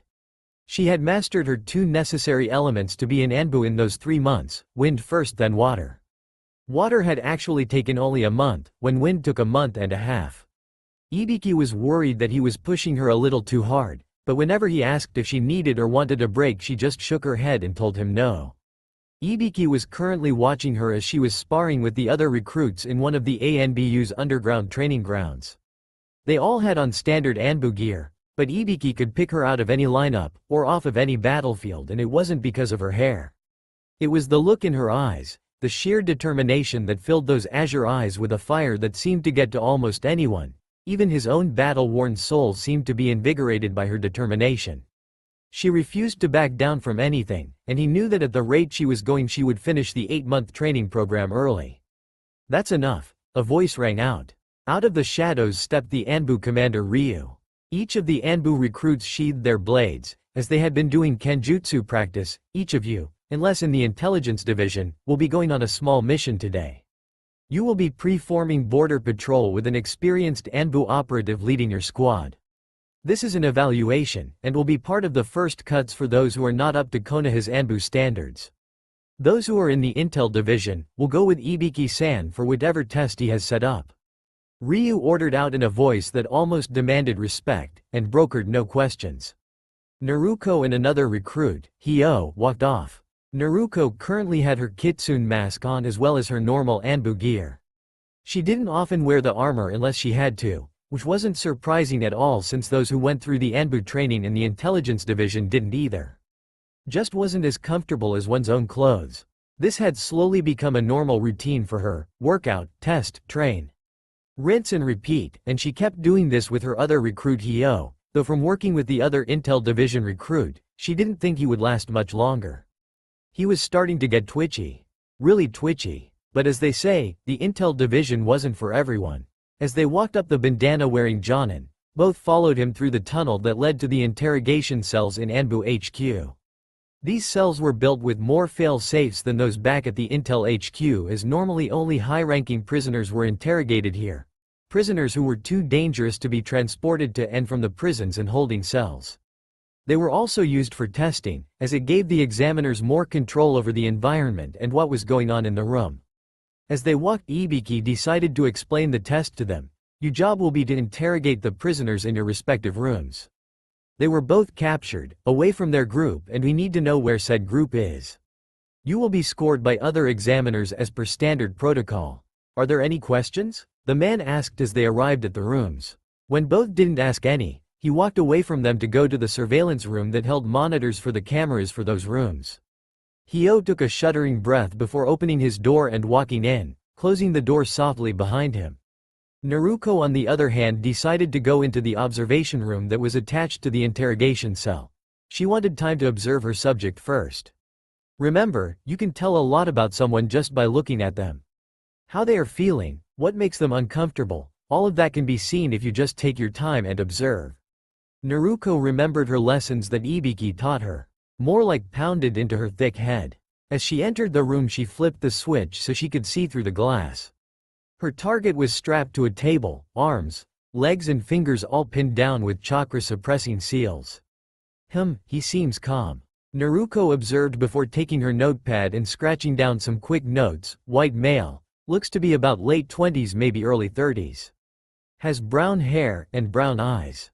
Naruko took another look at the man and saw him fidget a little, so she knew he was at least a little uncomfortable, which probably meant he was at least a little worried about what might happen to him. She waited a few minutes longer before throwing the switch off and heading into the other room. As she entered, the man's eyes were immediately on her. "Hello," Naruko said, using a cheer-filled happy tone. Her tone threw the man for a loop for a second. Her voice sounded young, really young, and he wasn't her to be so happy. "My name's Kitsune, but everyone likes to call me Kit. So how are we today?" Naruko asked, keeping up with the tone as she walked over to the sadistic instruments along the wall. The man refused to speak, but Naruko wasn't at all deterred. "Not going to speak, are we?" "Well, that's okay, you won't have to speak." Naruko pulled out a silver case from her pouch. "You see, if you don't talk, then I get to try out these," Naruko said with glee, showing 4 glistening senbon needles held securely in the case. The man's curiosity seemed to get to her as he spoke. "What are those?" The man spoke with a hint of fear in his voice. "These are different poisons. You see, it's kind of a hobby of mine. I like to make different poisons to see what they'll all do. These just happen to be my newest batch, and I haven't gotten to fully try them on human test subjects yet," Naruko said as she set the case down on the metal tray next to the chair he was strapped into, making sure he had a clear view of them. "So when people don't talk, I get to see if I can make one of your lungs fail with one of my needles, or are you going to ruin my fun and tell me what I ask for?" Naruko asked, talking to the man in an almost childlike manner. She even threw in a small pout at the end to make it seem like she didn't want him to talk at all. Her tone was getting to the man. He was expecting a rough interrogation. He was expecting them to start cutting into him before they questioned him. He wasn't prepared for this cute young girl to be talking in a cheerful tone about outright killing him. "So, do I get to try out my new toys, or are you going to be a party pooper and talk?" Naruko asked in a childish pout. When he didn't answer, she just giggled a little before reaching for one of the needles. "All right, now I want you to tell me what all you feel while this." That was all she got out before the man started to scream as she neared him with the needle. I'll talk, the man yelled. He didn't want any of those needles around him.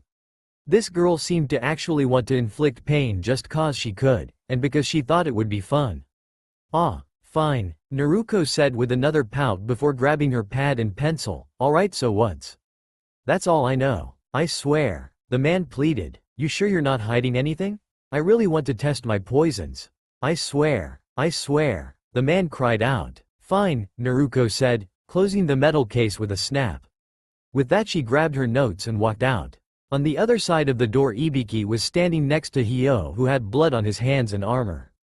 Seeing as he looked like he was giving a report, she just stood in front of her closed door and waited to be addressed. As she listened in on her fellow recruit's detailed report, she wondered why he was even there. He seems so nervous. Hell, he's stuttering right now. And from the sounds of it, he went overboard on the torture.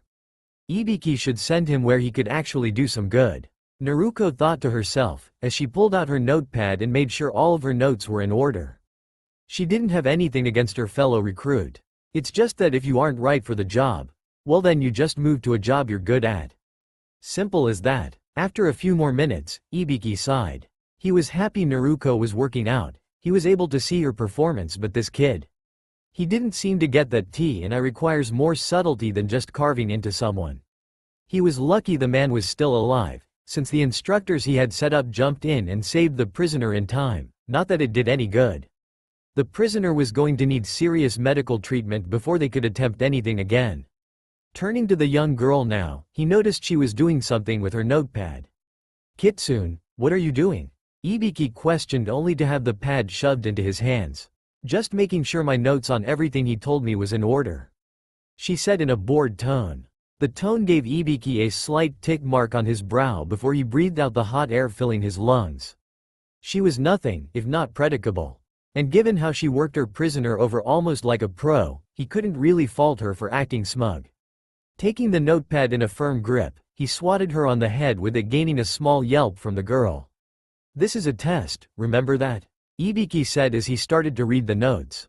Naruko just continued to rub her head for a moment before falling into attention and giving an oral report on how she proceeded with her interrogation. By the end, Ibiki was laughing. "Ha ha ha. See, I knew you'd have some skill with this. Though I didn't think you'd try to go all cutesy on them, ha ha ha." Ibiki said, roaring with laughter. Hyo seemed to just look further depressed that she had done so well. "Anyway," Ibiki said, gaining both of their attentions again, "you're done for the day. Both of you can go home or can go continue to train. Either way, I'll have your test scored tomorrow, so do not report to ANBU HQ tomorrow, come straight to the offices." With that said, the scarred Jonin took off, as he himself needed to make his own report as well as see to the treatment of one of the prisoners. Since they both were off, Naruko decided to go train some more, while Hyo just seemed to follow her. She chalked it up to his depression and just wanting to mope a little, or looking for a little sympathy maybe. "I still need to work on that one jutsu. I'm sure I can hold and form it anywhere I need instead of just in front of me," Naruko thought to herself as she slowly started to have an internal critic of her own jutsu she created, completely forgetting about the other recruit as he seemed to tag along. As she arrived at the training ground, she took off her mask and hooked it onto her belt. She remembered how annoying it was to get her armor. Hell, she knew it was only going to get more annoying when she hit another growth spurt and had to get a whole new set issued to her. Needless to say, she wasn't happy with that thought. She preferred her normal shinobi clothes over the restrictive armor any day. Moving into the middle of the field, she began the quick succession of hand seals. Futon.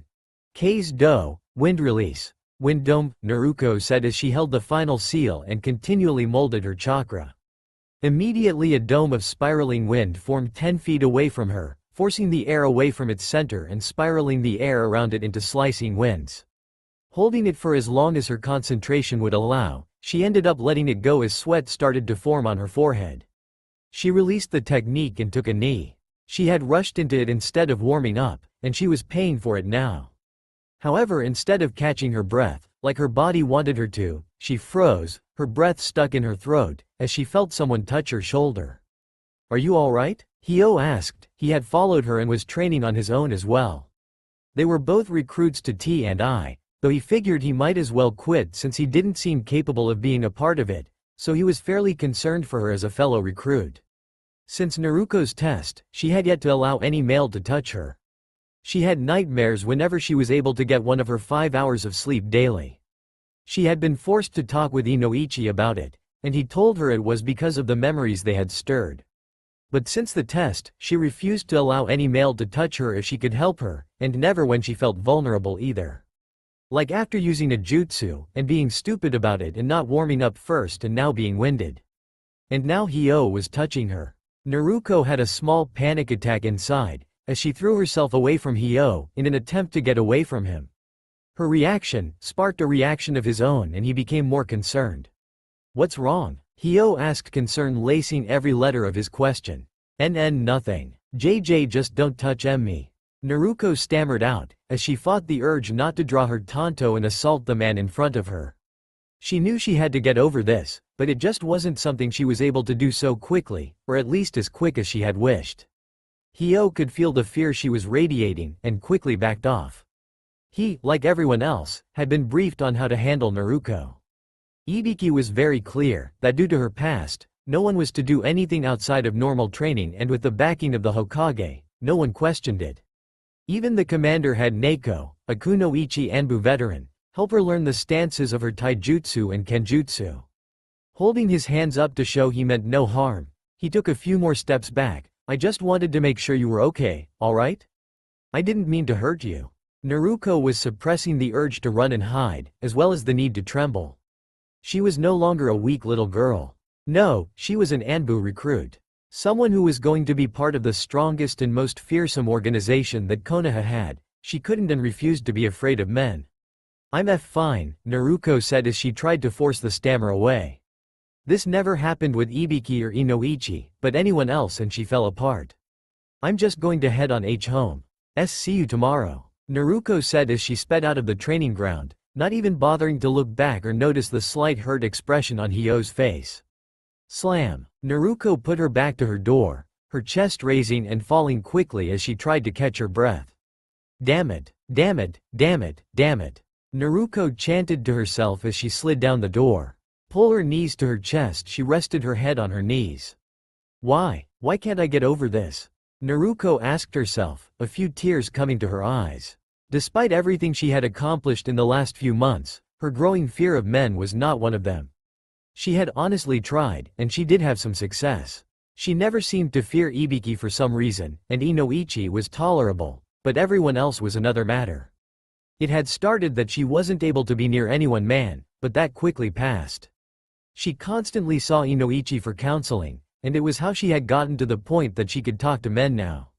So long as they were several feet away, or she was holding a weapon, she even took to keeping a kunai up her sleeve when she wore normal clothes, as she now refused to be without a weapon. But that didn't stop her from being depressed about her progress. She used to be able to be around men all the time.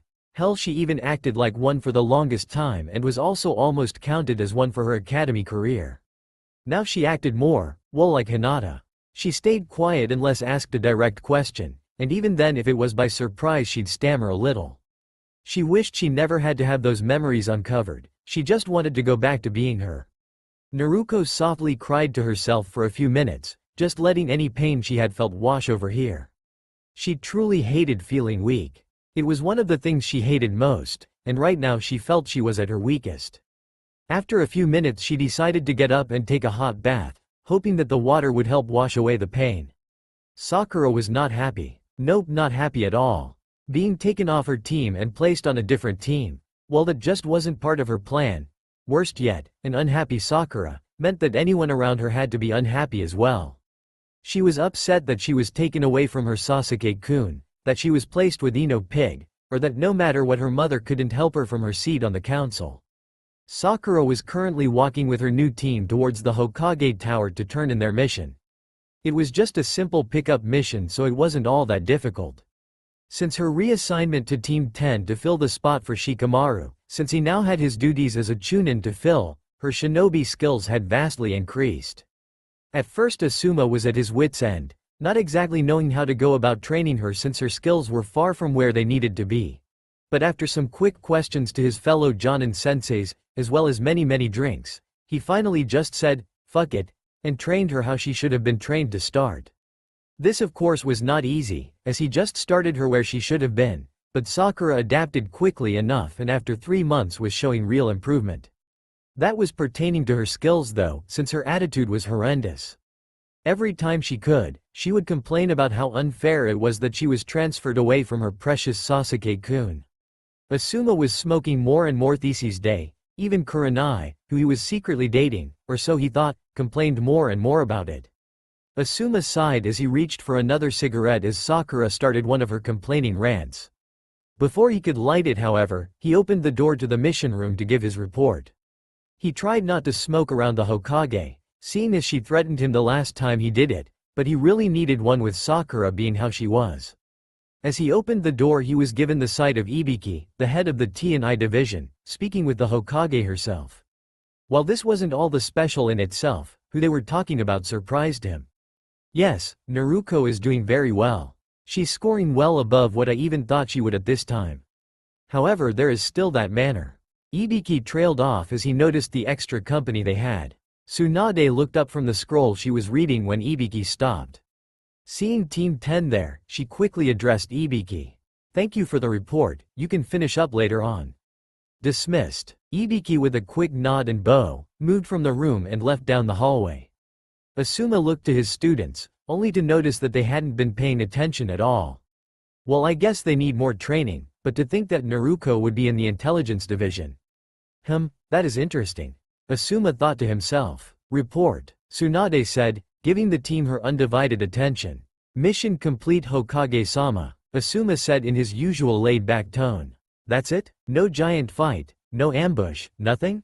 Tsunade asked, with a delicate eyebrow raised. No ma'am, should there have been? Asuma asked, curious now as normally no commander would hope their subordinates could come under attack. Well no, but it would make things interesting. It's getting slightly boring here is all. Either way good job, you can pick up your payment at the financial desk downstairs. Asuma, if you would, please stay behind for a moment. I'd like to speak with you. Tsunade said. Asuma nodded, before quickly dismissing his team. The busty Hokage too dismissed her assisting Chunin helper. When it was finally just the two of them, Tsunade addressed the bearded Jonin. How is Sakura progressing since the change your team's line up? Asuma, despite all of the Hokage's warnings, needed a smoke. So he pulled one out and lit it, trying his hardest to ignore the dangerous look coming from his commander. She's progressing well, not completely where she should be, but after several months of neglect what can you expect? And before you say anything, it wasn't entirely Kakashi's fault. She was also neglecting herself since she wouldn't train unless it was with her team, and even then it was still limited. But I just started teaching her with Ino so that they would be near the same level hopefully. I was also hoping that seeing how far Ino was, it would give her a bigger incentive to work harder. Asuma said, taking a drag from his cancer stick. Trying to play on a little rivalry are we? Tsunade asked, pointedly trying to ignore the man's disgusting habit. Trying to yes, succeeding. Well we'll be able to see in a few more months if it has or not. Right now we're just focusing on refining her taijutsu and ninjutsu skills that she already possesses. I'm also going to ask Kurenai to help teach both Ino and Sakura some genjutsu since they have the chakra control needed for it. I'm also going to try to increase their chakra reserves, however I don't want to do it too carelessly and hamper their chakra control. Asuma explained. Tsunade nodded, good. I know she wants to be my apprentice and all but I'm not here to wipe noses. I did it once with Shizune when she was 7. I'm not doing that again, once was enough for me. She needs a good foundation to work from and I believe that what you're having them work on now will several help them no matter if I take them on as apprentices or not. I'll reevaluate them in 5 months' time, to see if they are ready for the position. Asuma just nodded as he let loose a breath of the toxic smoke. Understood, Tsunade-sama. Good, you're dismissed then. Don't forget to pick up your pay, otherwise it goes towards my poker money. Tsunade said as she went back to reading the scroll in front of her. Asuma shivered at the loss of a paycheck to such horrible means. He quickly bowed and left. Civilian Council Chambers. Currently the Civilian Council was in session, as it had been every day for the past couple months as they all argued and complained about what to do. When Tsunade confronted them about them using one of her shinobi for a mission without so much as informing her, she went on a tirade. She began stripping the council of close to every power that they had gained during the Sandame's rule. She first removed any essential organizations or businesses that the village needed from their hands. Then the hospital was now under shinobi jurisdiction, as well as the court systems now too. It didn't help that a few of the members of the council were also killed mysteriously and their assets seized for the village. The council had been sent scrambling after what Tsunade had, and in response had been in session more than ever before in their history. Each member was losing money hand over fist as they no longer had the main money-making business, and it was making them pissed. They were able to keep the academy in their hands as well as most of the food trade lines into the village, and they were constantly trying to figure a way to get back their power with what they still had. However, today was not about getting their power back from the Hokage.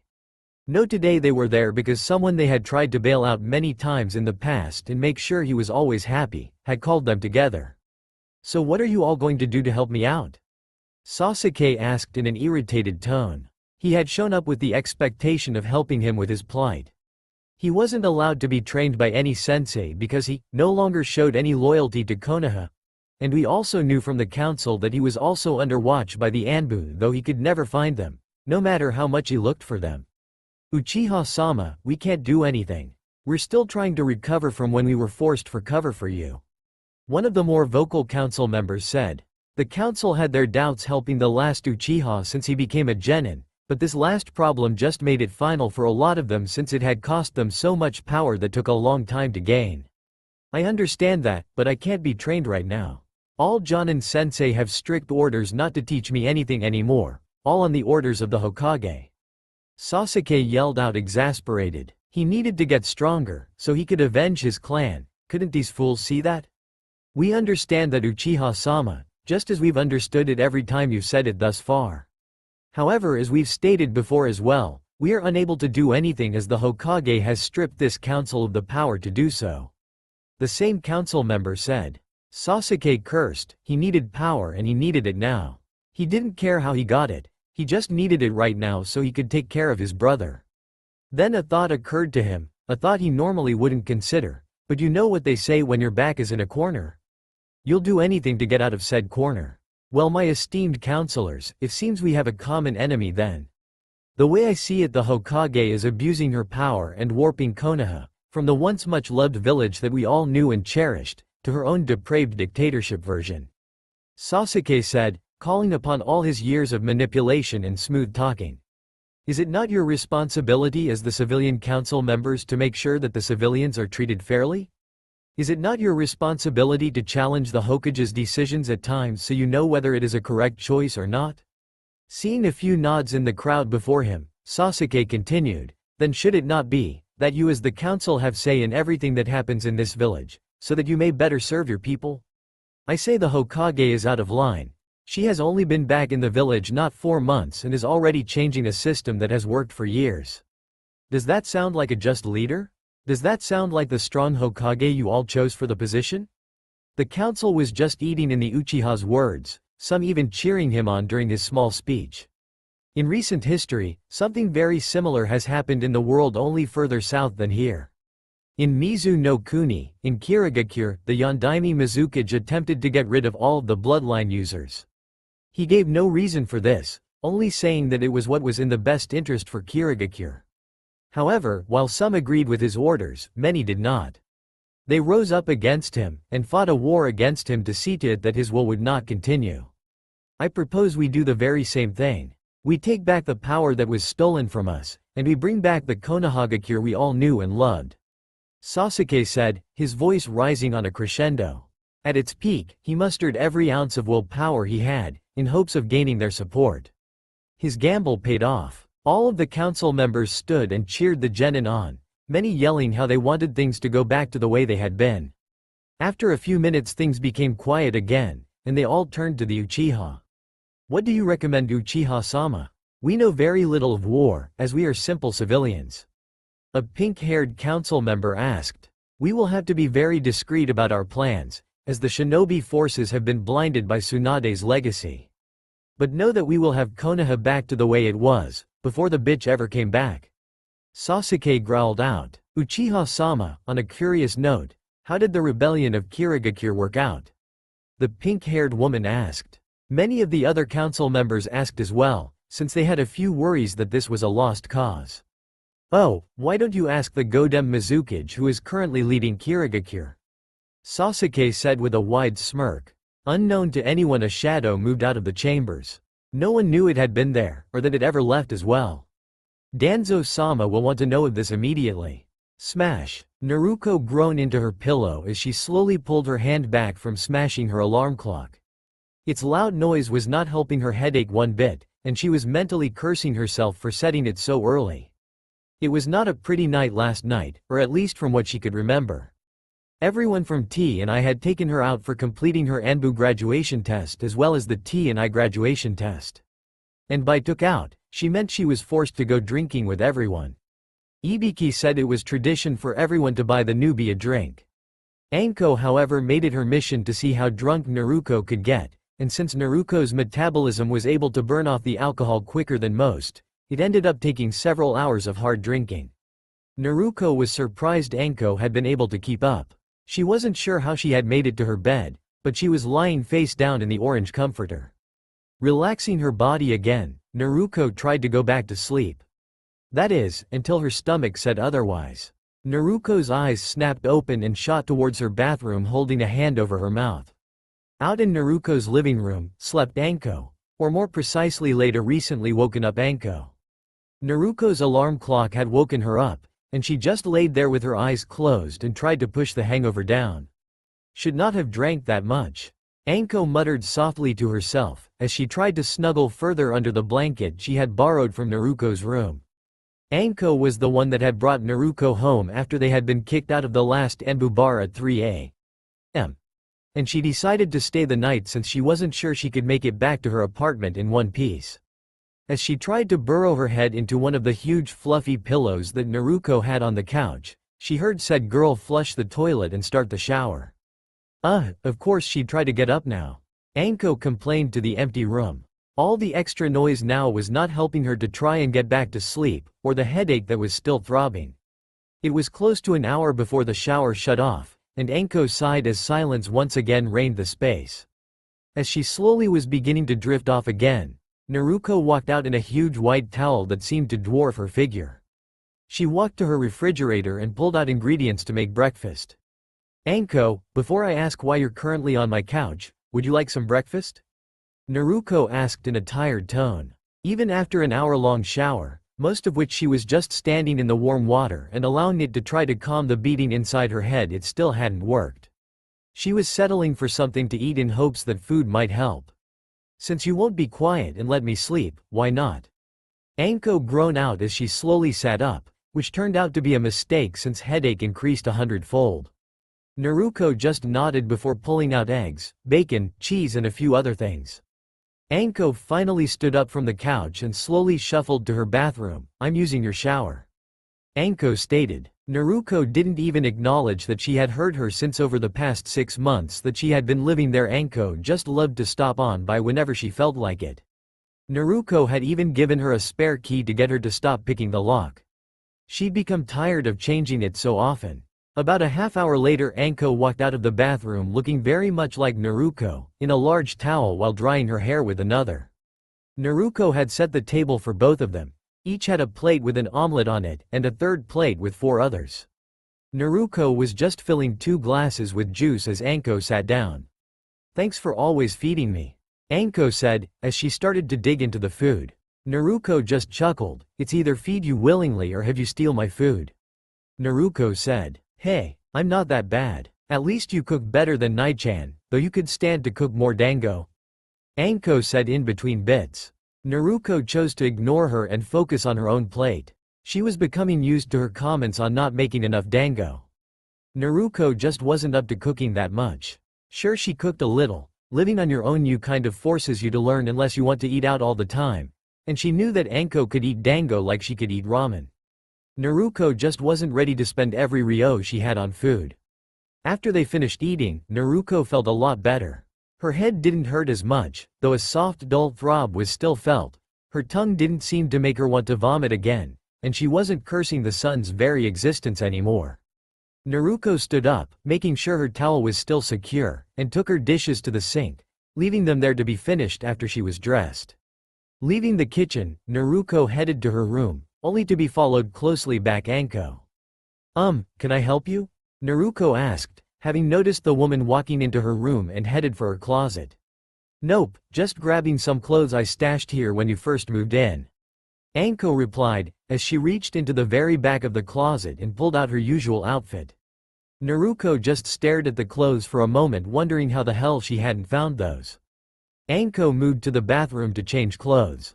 Her movement brought Naruko out of her trying to figure out how she apparently didn't know everything about her apartment yet, and she too set out to quickly get dressed. After dressing in her usual black cargo pants and tank top, she moved back to the kitchen to quickly clean up the remnants of breakfast. Aren't you running late for work? Anko asked, walking after she finished dressing with a smirk on her face. Naruko stole a quick glance at the clock in her living room only to curse. Of course, on her first official day as a bona fide interrogator, she had to be late. Shit, Naruko muttered out. Making a few cage bushin to finish the cleaning, she stuffed her feet into her boots and grabbed her trench coat.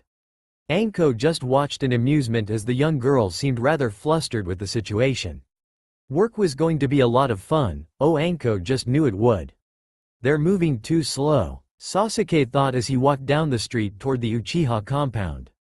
It had been a few months since he had been able to convince the civilian council to secretly start a coup to take back their power over Konoha.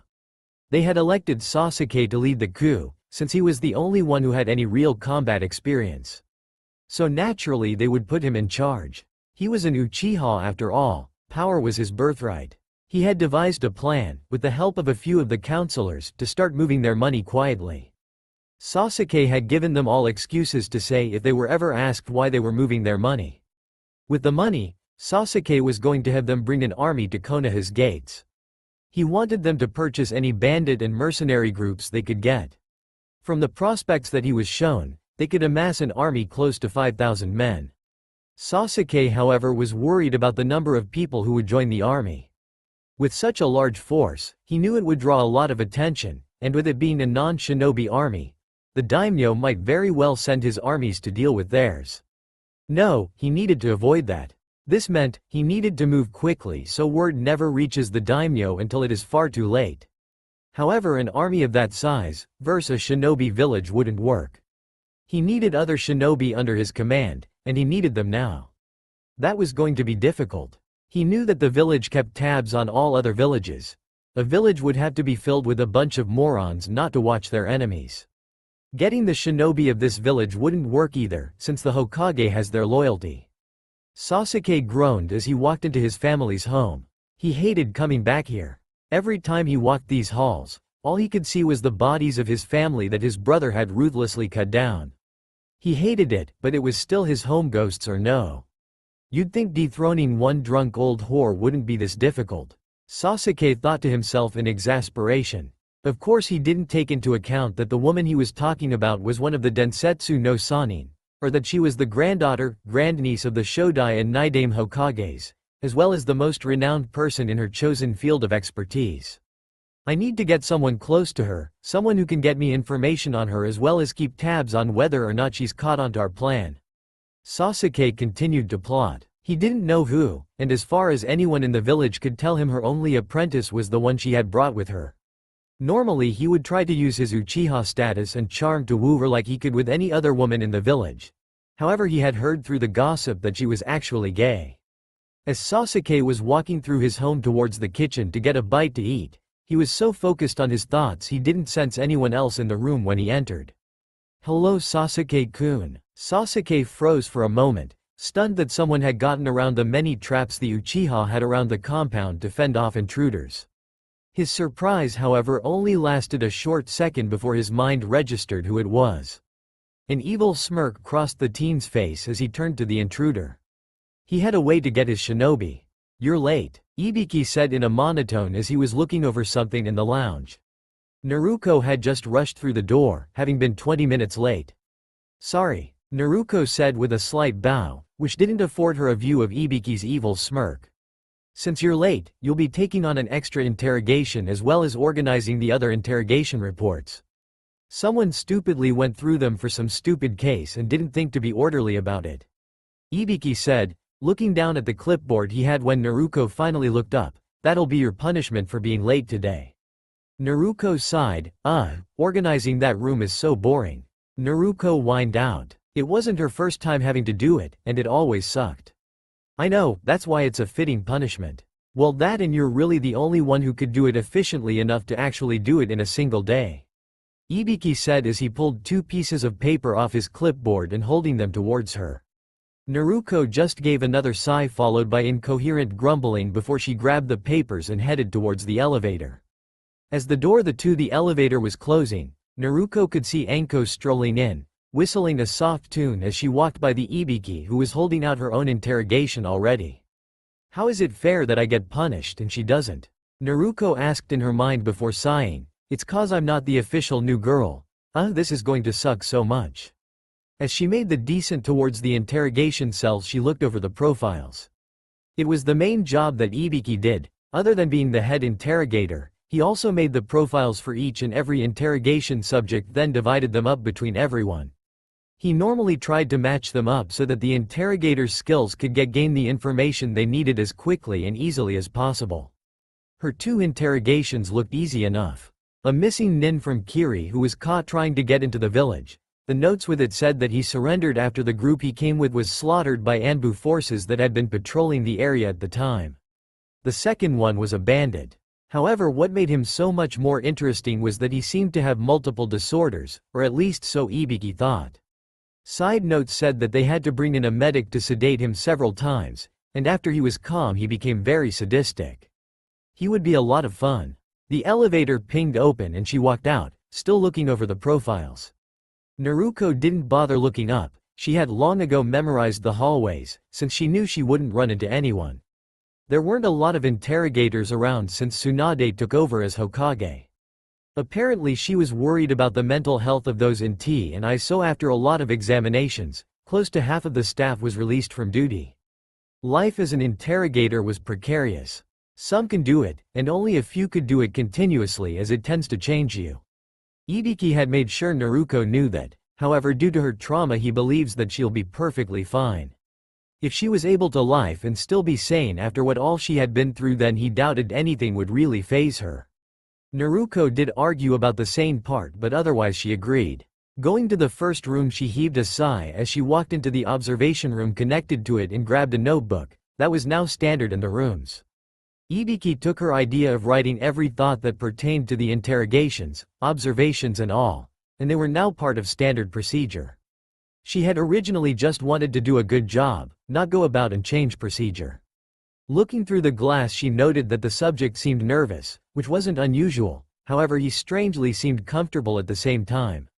She sat and watched her for a good 20 minutes before she decided just to get to the talking. Leaving the room, she walked into the interrogation room, walking up to the immobilized Shinobi. "Hi." She yelled right in his face with a giant smile, "We're going to have lots of fun together, K."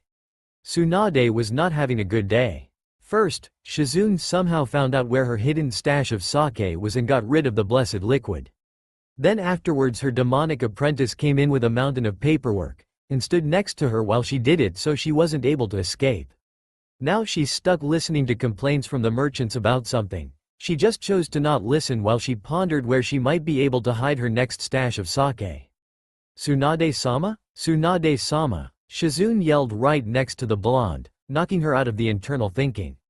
"What?" Tsunade asked, looking at her apprentice with an annoyed expression. Shizune just pointed across her desk. Tsunade then noticed the Chunin standing there. Giving an embarrassed cough, she looked at the shinobi. "Report," Tsunade barked out, hoping to keep anyone from noticing her being caught off guard. "Hokage-sama, a message from the teams sent to Nami no Kuni," the Chunin said, handing over the scroll he was carrying. He stood at attention, ready to take any other message back, or to be dismissed back to his duties. Tsunade read over the scroll while she mentally remembered the reasoning behind sending teams to Nami. That's right, they've been under attack for the past while, bandit and shinobi guerrilla style from the reports. Seems they captured a few prisoners and none of them have the expertise. Also asking for reinforcements as well, Tsunade thought to herself. Pulling out another scroll, she reviewed the updated list of which squads were ready to be deployed right away. Grabbing a pair of blank scrolls, she quickly wrote out orders. Turning to the Chunin, she gave him his orders. "Take these orders to those that they're addressed to, and quickly," Tsunade ordered. The Chunin took the scrolls and ran out of her office. "Something wrong, Tsunade-sama?" Shizune asked, both women ignoring the merchant that was still there. "Nothing too horrifically bad. Just a little trouble in Nami is all. The teams didn't realize that it was worse off than we were originally told, and the situation just requires a little muscle from the report," Tsunade said offhandedly. A loud cough brought their attention back to the merchant, who seemed to be annoyed at being forgotten. With a roll of her eyes, she motioned for the man to continue his complaining. "Kami, I wish I could go to Nami instead. I'd do anything to get away from these people. Kami, make it stop." Naruko sighed. "I told you. Just tell me what you know and all this will end," Naruko said almost tiredly. She was on her final interrogation, and this bandit just wouldn't give up the information. "Come now, don't you want all of this to end? All you have to do is tell me why your group was seen meeting up with several other groups, and why you all seem to be staying in the area unlike how you normally operate." "Fuck you, bitch," the bandit said through clenched teeth. Naruko heaved another sigh. This was getting her nowhere and fast. Stepping back, she quickly pulled out a small vial from her inner coat pocket. Moving it so that the man could see it, she spoke to him. "This is the antidote to the poison I used on you. I made it myself," Naruko said with a childlike smile. "I'll give it to you, so long as you answer my questions. If not, my hand might just slip." Naruko left the statement unfinished as she knew he'd know what she'd say. "Please," the man screamed out as another wave of pain ran through his body. "I don't know anything. I wasn't the one with the plan. I just did what Ryumo told me to do, that's it, I swear." Naruko looked at the man. as tears of pain began to run down his face. He suddenly lurched forward and began to vomit. With quick movements, she grabbed a nearby syringe. Filling it with the antidote, she pushed it into a large pulsing vein on his neck and swiftly injected it. It took all of a few seconds for the injection to take effect and the man soon passed out. Naruko didn't kill her subjects unless it was really necessary. She only had one death on her record, and that was because she accidentally mistied his restraints and he cut his wrists deeply. She died before they could get him medical help. Shit, Naruko muttered to herself. She walked out of the interrogation room, writing down a note that she wasn't able to get the desired information. Moving swiftly, she walked towards the elevator and wrote it up. On the way up, she quickly reviewed everything from her 2 interrogations. The Kiri-nin had been under interrogation for only an hour before he gave up the fact that they were there to kidnap Kunoichi and sell them into slavery. He also gave up the small hole in their defense, which she knew would be rectified quickly. The bandit, however, only gave up how many were in his group, and Naruko had been questioning him for the better part of 4 hours, and she was starting to believe he didn't know anything. However, since there were a lot of people who would be able to resist her torture techniques, she decided to advise that someone else have a crack at him. As the elevator opened, she swiftly made her way to the lounge where she knew Ibiki would most likely be. Ibiki didn't like staying in his office unless he had to, kept saying it was too dark and dreary. For a man who was publicly seen with fear, he had a surprising soft spot. Finding him at a table sipping coffee and reading a report, she walked over and plopped down in the chair across from him. "So?" Ibiki asked, not bothering to look up from the report he was reading. "A small hole in our defense led to the Kiri-nin trying to kidnap Kunoichi for a slave ring. The bandit, however, would say, might want to have Inoichi have a crack at him or something. Says he doesn't know anything, and after I used one of my poisons he still wouldn't say anything useful. Only claiming he didn't know anything," Naruko said as she slunk back into the chair trying to get comfortable. She quickly tossed him the notes, and closed her eyes, falling into a comfortable silence for a few minutes while she collected her thoughts. "Oh yeah, you have a mission," Ibiki said. Naruko cracked open her right eye to see him holding a scroll. Naruko groaned as she reached out and took it. "Does this mean I don't have to clean up the archive room?" Naruko asked as offhandedly as she could. Ibiki just chuckled. "No, you don't have to. You're being escorted to Nami no Kuni. They've apparently been under attack lately and our forces there have captured some people. Since you're familiar with the area and people there, I thought you'd be the best one for the job. No, go hurry up, you're supposed to meet up at the south gate in an hour," Ibiki said with a soft smile. Naruko just smiled her usual megawatt smile and left. Ibiki kept the smile till he was out of sight. When she finally was gone, his smile turned into a smirk. "It'll also be fun to see how they all take the new and improved Naruko. Oh, I really can't wait for the debrief." Naruko stood by the south gate, waiting for her escort. Sitting next to her was a small drawstring bag that held the storage scrolls her things were sealed inside. She was also in her normal attire. The only thing different from earlier was that she was now carrying her weapons. She didn't them all on her earlier since they're not allowed in during interrogations. Tapping her foot, Naruko was growing slightly impatient.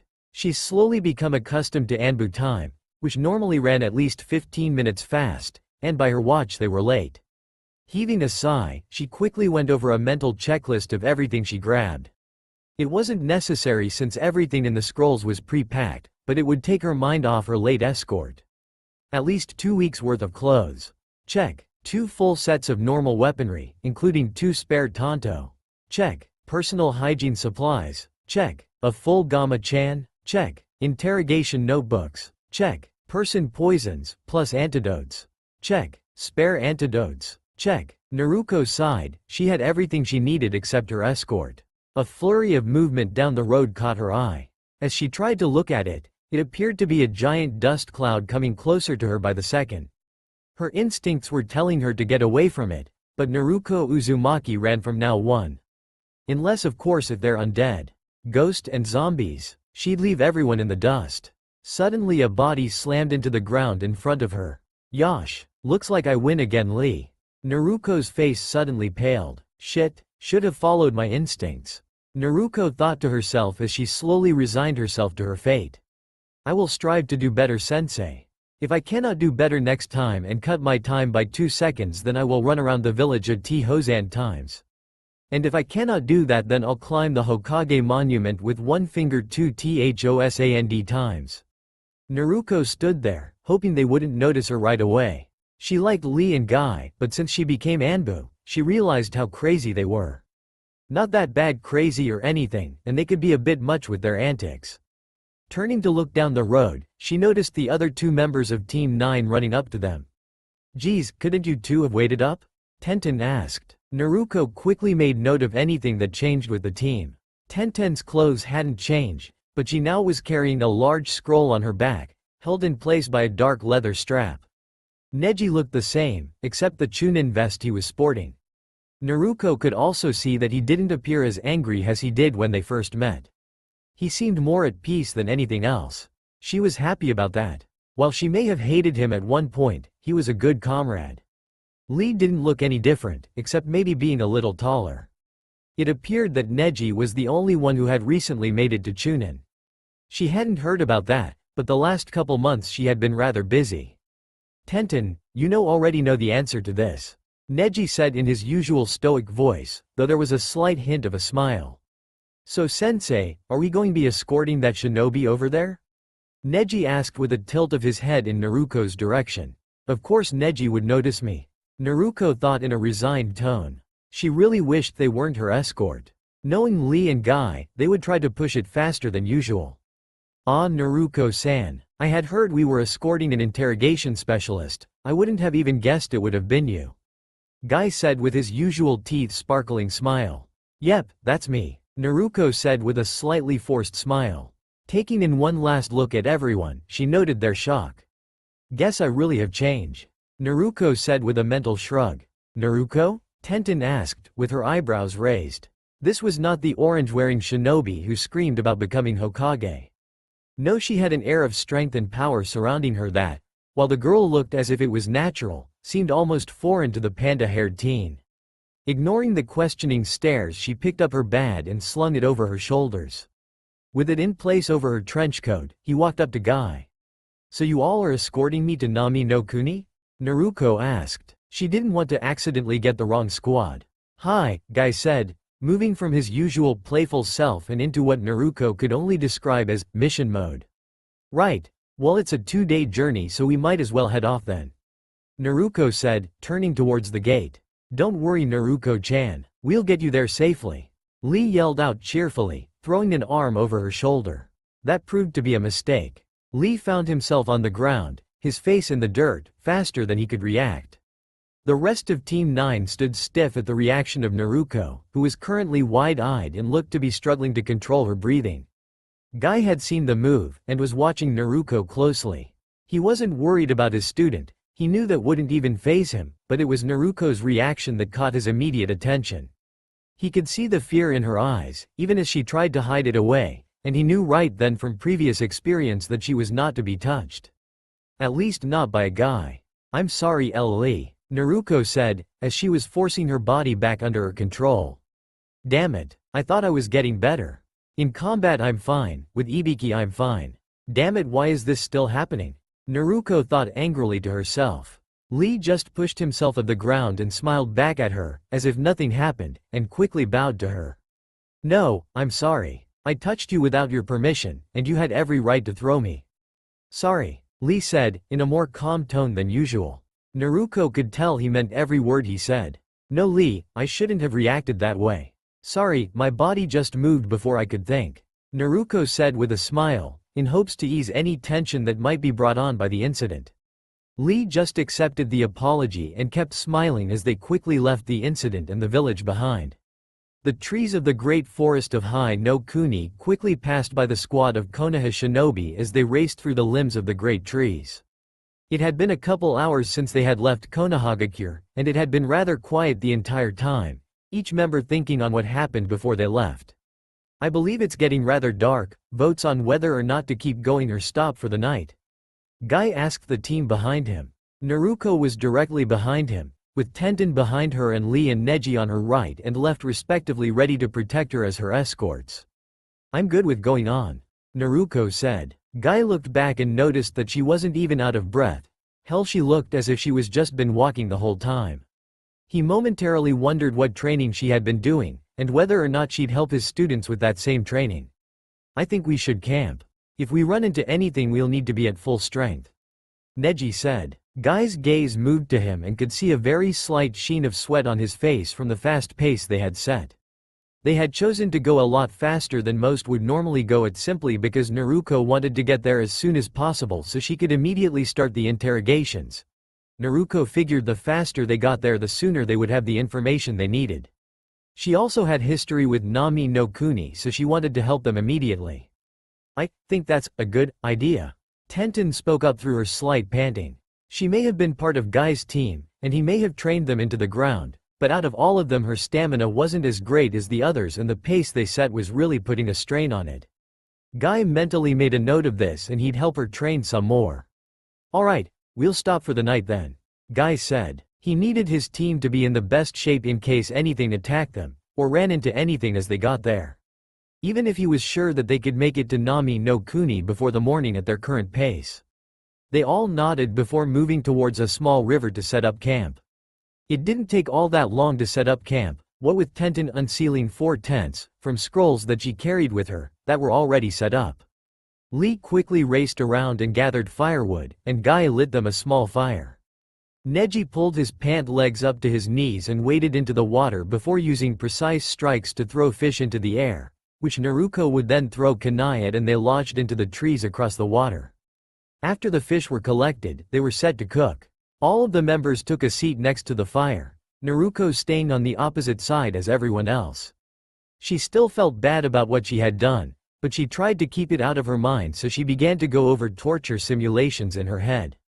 Lee, Neji, and Tenten watched the girl close her eyes and seemed to relax a little. All 3 of the genin could tell that she hadn't been relaxed this whole time, and they couldn't help but wonder why Naruko had acted that way. Guy was watching the female Chunin with worry. His worry, however, wasn't on why she had her small freak out. Nope, it was on whether or not she was still effective in combat. He couldn't worry about if she was mentally sound. Her being in T&I proves that she is, since they were supposed to get regular psychological evaluations due to the new requirements Tsunade was enforcing. He just didn't want her freezing up in combat and getting herself or any of his team hurt or even killed. Naruko-san, would you mind if I speak with you privately? Guy asked, but stood up immediately, giving her no choice to back out. Naruko just shrugged and walked with Guy a little further away from the camp. As the 2 left sight, Tenten gave a giant exhale. What the hell is going on? Tenten asked to no one in particular. I don't know, Neji said in a slightly worried tone, but still kept to his usual stiff tone as much as he could. Naruko isn't acting like she normally does. She's quiet, almost too quiet. And she's calm, except for the incident when we left. She seems to be very calm but guarded as well. What the hell happened there, by the way? Tenten asked, now looking at Lee for an answer. I don't know, Lee answered in a quiet tone. This caught his teammates' attention. He wasn't acting like his usual self either. Before she threw me, which I didn't even see coming, by the way, when I touched her, she stiffened, like she was afraid of something. Neji and Tenten looked at their leotard-wearing teammate for a second while they tried to contemplate what that could mean. Guy led Naruko away from the campsite, making sure that they wouldn't be overheard. He trusted Neji not to use his Byakugan to figure out their conversation. The conversation he was about to have with the blonde girl could be very emotional and he didn't want her to feel embarrassed at all. Naruko, Guy started off, making sure to keep his tone light and low. I've seen that reaction before. I don't need to know the details, but I need to know if it will interfere with your abilities in combat. Naruko stood still for a moment, making sure that she kept distance with the Jonin. She knew he wouldn't hurt her. Hell, she knew he'd probably do what he could to help her, but it was just something she couldn't help. In combat I'm fine, doing my job I'm fine, it's just, outside of that I'm not all too put together. I hate it, and I've done a lot to try to get rid of those reactions, but I just can't seem to drop it. Naruko finished in a defeated tone. She hated to admit that she wasn't strong enough to get past this, but he was the Jonin right now and he had to know because of their mission. Guy just looked at her for a moment, and was able to catch a glimpse of the vulnerable girl she really was, the one that she tried so desperately to hide under a blank mask. He wanted to help, it was just who he was, but he knew this as something even he wasn't able to help fix. Moving a little closer to her, he noticed that she took a step back for every step he took, so he lowered himself till he was squatting down in front of her, giving her a caring look. Naruko, there is no shame in this. You've gone through a traumatic experience, and no one can fault you for reacting the way you have. In fact, I know several people who used to be some of my greatest friends, be unable to get as far as you have. Most don't even try as they become so overwhelmed with their fear. You've nothing to fear, okay? Guy said, keeping with his caring tone and making sure not to mention what incident he was talking about in case she had a meltdown at being confronted by it. He liked Naruko, she was one of the few genin that showed a lot of promise. He knew of her circumstance, hell, the entire village minus most of the younger generations who didn't know of her struggles, and he was proud to know someone who can live with it. She was everything a kunoichi of Konoha should aspire to be like, and she had become strong on her own. I know it's just taking me a little more time. I try, I really do, Naruko said in a weak voice with her shoulders slumped slightly before she closed her eyes and inhaled a large breath while squaring her shoulders. When she opened her eyes, Guy was able to see the usual fire he saw back during the Chunin exams. Even though it may not be as big as it had been, he could tell it burned just as strong as it had. I'm fine, it's nothing to worry about. Naruko said in a stern voice. Guy just gave her a smile and chuckle. Alright, well, let's get on back. We're setting out early in the morning. With that, both of them walked back to camp to find the others were now eating the fish, while they had also set aside portions for the two of them. After a quick meal, Guy stated that Neji would take first watch, followed by Lee, Tenten, then himself and Naruko finishing off before they continued on. As that was decided, they all took to their respective tents, with thanks to Tenten for supplying them. Naruko laid down in her tent, and propped her head up with her hands linked behind her head. She knew she had work to do on her fear of men. It had been a weak point since her entrance test for the T&I department. She just didn't know how to fully go about working the fears away. Maybe it was time to talk some more with Ibiki about it? He had helped her so much over the year, she hated bringing her problems to him. She preferred to just deal with them herself, but this was proving to be something she wasn't able to handle on her own anymore. With those thoughts now out of her mind, she rolled onto her side and closed her eyes to sleep. Naruko groaned as she heard a noise just outside her tent flap. Naruko-san, it's time for your watch. Naruko stretched and mumbled a barely coherent, okay, and slowly got up. Mental note. Take off tanto before sleeping on the ground. Naruko thought to herself as she quickly popped her back and rubbed the sore skin that had been sleeping on the weapons all night. She crawled out of her tent and headed to patrol the area.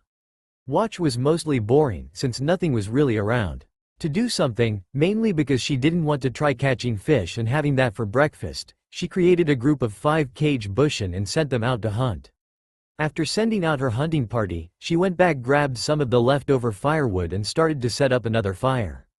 Grabbing a couple of dried out branches and leaves, she quickly set the small campfire ablaze, and then walked over to a pile of sticks and started to clear the bark off of them so she could use them as skewers. After clearing off close to 30 of them, she checked the fire to see that, while it still had a flame, it was mostly burning embers now. Perfect for cooking and not scorching the meat her clones would bring back. As if on cue, her bushin walked into camp carrying strips of meat. One of them was also carrying what looked to be herbs for seasoning. Naruko kept herself occupied by making breakfast for the team. It was her way of saying sorry for her reactions as well as her hatred for rations and constantly having to eat fish. As the sun slowly started to illuminate the forest, the meat was almost ready and the rest of her team rose from their sleep. As they each walked out, they were astonished by the food in front of them. Naruko-san, I thought you were supposed to be on watch. Neji commented as he sat down and kept an eye on her. Naruko's only reaction, while picking up one of the skewers and digging in, was to make a cage bushin with no seals. No said. Guy just chuckled before taking a seat, grabbing his own and began to eat as well. Seeing their sensei alright with it, the team 2 skewers as well and dug into their breakfast. This is quite good, Naruko-san. Lee complimented as he quickly grabbed a second and third. Yeah, Naruko, where did you learn to cook like this? Tenten said as she started her second skewer. Naruko just chuckled as she grabbed a fourth. I've always been able to cook. It comes with having to live on your own, which I've been for as long as I can remember. I just ate ramen most of the time because it was quick and easier to make, not to mention a hell of a lot cheaper, so it saved me money," Naruko said before she began to eat her skewer. Internally, however, she was thinking, and the merchants wouldn't sell me anything except expired products. No matter how good of a cook you are, when ingredients go bad, they're bad. No manner of cooking techniques can change that. Guy perked up at that. Yosh. Cooking is an essential skill to have even if you don't live on your own. My most sincere apologizes, team. I should have thought to make sure you knew a few recipes. I'll share a few simple ones I have when we are done with this mission," Guy said enthusiastically. Naruko thought he probably truly forgot, as most wouldn't think to teach cooking when there was combat training to be had, but he didn't seem at all sorry, probably because he gets to teach something brand new. Naruko gave an internal chuckle. Guy truly was a sensei through and through. Silence reigned throughout the group as they finished off the meal. "So Naruko, I was wondering," Tenten started as she eyed the blonde Chunin up, "why did you join the T&I department?" Naruko stopped with a canteen to her lips before taking a drink, as she thought over her answer. As the cool water slipped down her throat, she debated on whether or not to tell them the truth or not. Finishing her drink, she closed her eyes as she worked up the nerve to say what she was going to say. "I had no other option," Naruko said simply, passing the canteen to Neji, who was the one closest to her on her right. Tenten had a confused look on her face at Naruko's answer. However, in her defense, so did the other members of her team. "What do you mean you had no other option? I thought the recruitment to the T&I department was all based on personal requests?" Tenten asked, hoping to get the blonde to clarify her statement. "What I mean to say is I had nowhere else to go. My team had all but abandoned me, Kakashi using more of his time to try and train the Uchiha Teme instead of helping me and Haruno train so we could make the rank. Ibiki, he was the first exam proctor at the Chunin exams, came to me and asked if I wanted to be trained by him. Since I had no one else willing to offer me training, I accepted," Naruko explained, choosing to stare into the embers of the now dead fire instead of the stares of those around her. Had she looked at them, she would have seen a flurry of emotions on most of her escorts' faces. Tenten kept switching back and forth between anger and sadness. Anger, at a sensei that would pick favorites instead of doing his job. She had heard from her sensei that Kakashi was sometimes lazy, but this was a lot different. It was just something that rubbed the young Kunoichi wrong, especially when it was against someone who had landed her teammate in the hospital. She was still pissed about that, and was just waiting for the chance to put a couple kunai into the bastard. She was saddened by what she heard as well, mainly because she liked Naruko, as she had proven herself to be a rather decent kunoichi instead of being like one of the fangirls, and she didn't believe that she should receive that kind of treatment. Lee was showing mainly sadness at his friend's treatment. He liked Naruko because had proven to everyone that hard work can, and has, surpassed natural talent. She was able to do someone he hadn't done, which was beat his teammate in a match. Naruko also didn't make fun of him like most did. Sure, she made cracks about his fashion style, but when he said something about it at first, she just stated that it was what made him and that was how it should be. Even going so far as apologize if she had insulted him. Neji, though not showing it as he kept on his stoic Hyuga face, was royally pissed. This was a comrade, and he actually felt a little happiness at being able to say that, and she was being mistreated by her own sensei. She had proven everything she had said to him. Hell, she knocked him flat on his ass in the exams and didn't even choose to rub it in like most would. She helped make the gap between himself and his family smaller, almost like she had taken all of his hatred onto herself and removed it from him so he could see clearly. Guy had a knowing look on his face, though he was also a little depressed. He had talked with his eternal rival about his teaching methods. He never agreed on him favoring one of his students, as it was obvious that he was doing so, instead of teaching his whole team. But he hadn't said anything because it wasn't his place. He had hoped that it would have straightened itself out, but it never did, and he ended up having his team removed from him. Guy actually thought that it might have been for the best, as Kakashi really wasn't one to pass on his knowledge to the next generation. Guy was also secretly proud of Naruko for being able to turn a bad situation into something good for herself. Even though she wasn't part of his team, he would definitely offer training to her if she wanted it. How could he do that? Tenten yelled out in frustration. Naruko only shrugged her shoulders. She didn't care how or why anymore. It happened, and there was nothing that could change that. Besides, she hadn't had contact with anyone from her genin team since she first left them. Doesn't really matter, either way I think it was for the best. I like it in the T&I department, and Konoha needs all the interrogators she can get. Naruko said in response, hoping to stop that particular line of questioning. She didn't like talking about the past simply because she didn't have a lot of happy memories of her past.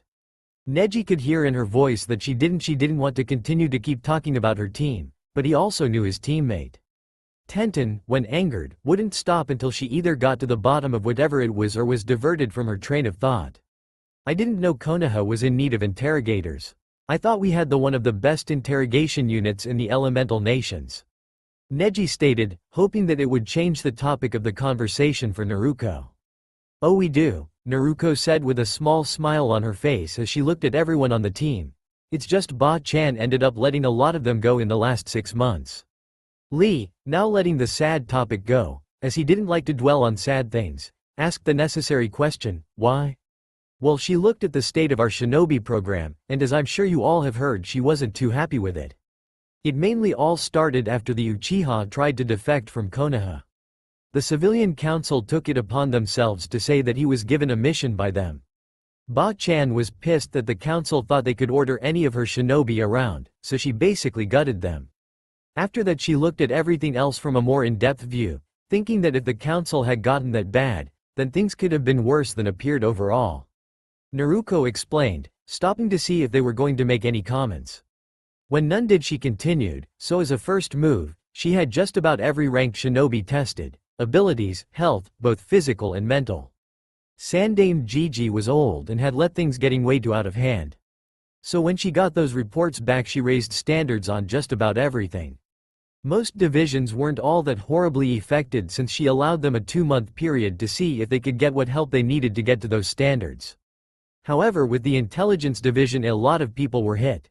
Especially T&I, because our job is not only mentally taxing, but also emotionally taxing.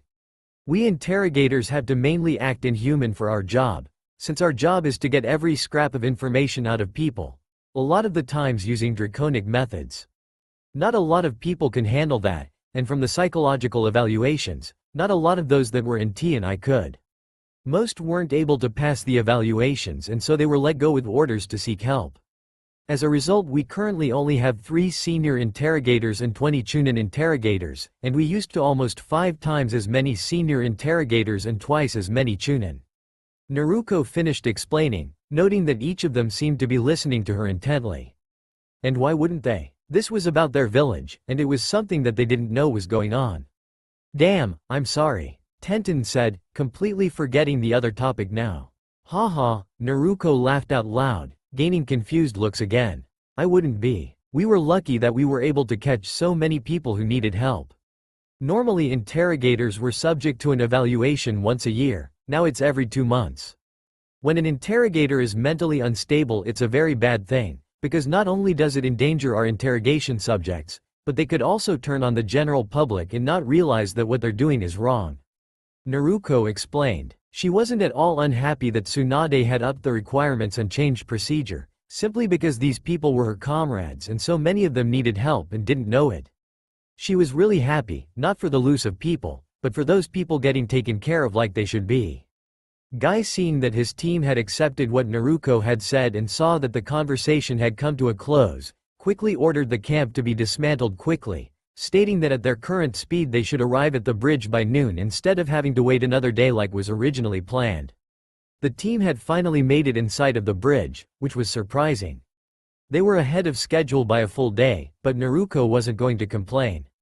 It just meant that she had more time to get the information they needed to help the mission. As they began to cross the bridge, all 5 shinobi were on high alert, ready to jump into combat at any time. They weren't about to be stopped when they were so close to getting there. Well, I wondered who the Hokage would send. You got here a lot faster than I thought you would. The team tensed for a moment before seeing who was now standing in front of them. Standing in front of them was Asuma Sarutobi, along with what looked like his original genin team. They all seemed a little taller than Naruko remembered, otherwise they all looked the same, Well, except Ino's hair being a little longer than it was when she had cut it off during the preliminaries, and Shikamaru, who was now sporting a Chunin vest instead of his usual jacket. Yosh, we made excellent time indeed. I figured it would be best to get our interrogation specialist here so she'd have more time to work with. Guy said in his usual cheer-filled and loud voice as the team slowly approached the end of the bridge where the apparent guard stood. Naruko really just ignored most of the pleasantries and walked to the front of her escort. She would make a personal note in her report that Team 9 was an excellent escort when she had to write that up. And she really wasn't looking forward to working on that paperwork. Ignoring the surprised looks from the genin, she addressed the bearded jonin. So I'm going to assume you're all set up at Tazuna's? Naruko questioned with a small tilt to her head. Asuma was stunned for a moment, as he had known Naruko for a while, what with her being so close to the Sandame. He remembered when she was a loud-mouthed girl who wore a hideous bright orange jumpsuit. However, this girl was calm, cool and collected. She seemed to radiate a sense of dignity and power, but he quickly schooled his reactions and spoke up. Yeah, Tazuna agreed to let us all bunk there. We've been taking shifts so there would be enough room. Naruko nodded. My prisoners there as well? Naruko asked. Asuma was again floored that Naruko was the interrogation specialist they had requested, but like a veteran shinobi he hid it very well. Yep, all nice and tied up for you. Asuma replied, only to get another nod and Naruko to walk past them. Hey Naruko-san, wait, we're still your escort, Lee said as he ran by them all, only stopping to give a quick bow to the bearded jonin. Lee was quickly followed by Tenten, who also gave a quick bow. Neji just moved at a more subdued pace, but was still walking towards his team. Guy just nodded as he moved past the guarding squad, as he knew he needed to report that his squad was ready to take part in the shifts. Silence reigned between the original members of Team 10, until the kunoichi of the group spoke up in disbelief. What the fuck was that, Naruko? Ino asked loudly to no one in particular. She had never thought that the annoying dead last girl of her graduating academy class could look like that. Not only was she part of the T&I department, if her being the specialist was anything to go by, and she knew that wasn't easy because her father was on it, but she also had this air about her, something that wasn't there before. Naruko used to have this energetic aura about her, something that made everyone want to get up and work hard no matter how much they really didn't want to, but that was now missing, and in its place was the air of a serious kunoichi. Choji had stopped munching on his bag of chips, and just watched Naruko's form fade into the distance. Choji had been one of the few people who didn't utterly hate Naruko. He had considered themselves friends even if they didn't always hang out. Naruko was one of the few people that didn't care for Choji's weight, even going so far as to have eating contests with him, and she was even able to keep up with him most of the time. He knew she was, at heart, a rather gentle girl, or at least he thought she was. He had a small crush on her early on, but had gotten over it in favor of not wanting to harm their friendship. Shikamaru, contrary to everyone else, had actually liked Naruko a lot. She acted a lot like a younger sibling would, or at least how he imagined one to act.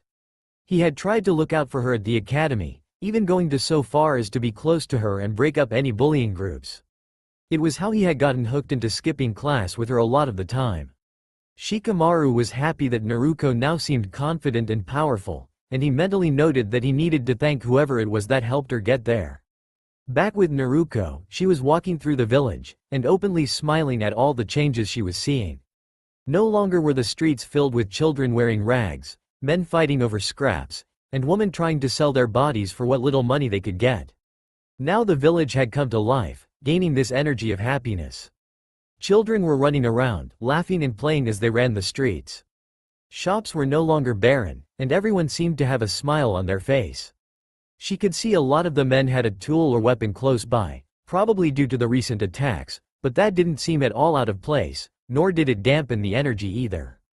Naruko continued to walk through the village until she made it to Tazuna's house. Tazuna's house looked a lot better than it had, though the last time she had seen it, it had all but been falling apart. She had been going slowly through memory lane, remembering everything she had done here. Naruko made a small vow to see Haku and Zabuza's graves before she left. They had shown her so much and she was forever thankful to them. As they approached the house, the door opened to reveal the old bridge builder himself. Well, back to save this village again? Tazuna asked as he leaned against the doorframe. This of course gained confused looks from Team 9, but Naruko just stepped forward with a smile. You guys just can't seem to stay out of trouble, can you? Naruko said, her tone light and joking. Tazuna laughed at her statement, but before he could say anything something barreled past him and hugged Naruko. Naruko Nichan. Naruko froze, immediately going stiff upon being touched. She was internally fighting off her instincts to grab the person that was touching her and start pounding on them. Guy could see the fear and rage well up in her eyes at someone laying a hand upon her without her consent, and was worried he would have to interfere until he saw Naruko rein in her reactions. Hey Inari-kun, Naruko said as she forced her arms to wrap around the boy in a hug, her voice shaking slightly. Inari looked at her with a worried look before seeing a huge smile on her face, though he wasn't able to tell it was forced. How have you been? Naruko asked, trying to force her tone to be cheerful, but everyone except the small child was able to tell it was faked. Inari nodded with a smile. I've been good. Everything's been great since you all helped protect us on the bridge. Inari said in a very cheerful tone. Naruko just nodded before entangling herself from his hug, giving a soft, almost imperceptible sigh as her instincts calmed down. Come on, Ka-san will be so happy to see you again. Inari said as he grabbed Naruko's hand and started to pull her inside the house. Guy watched the blonde getting pulled into the house, and when she was out of sight he heaved a sigh. He was happy that she was able to keep herself from harming the child. It was a sign, no matter how small, that she was improving. Guy was silently cursing himself for not being quick enough to stop a situation that could have gone really wrong, really quickly. Tazuna had seen how Naruko froze up when Inari had hugged her. He worried for the lovable blonde. He knew that Akunoichi's life was never easy, and even his old eyes could see something had happened. He and his family had worried over the girl for hours, and he was now mentally curing whoever had brought such harm to her. He could no longer see the once energetic girl. Instead, the person who had walked by him was a powerful woman, one he was sure no one would be able to cross without gaining scars. Tazuna heaved a sigh himself as he pushed off the door frame and motioned for the other shinobi to come inside. Come on in and relax. I'm sure you all have some things you need to discuss with the others. Guy just nodded and followed the man inside, his team in tow.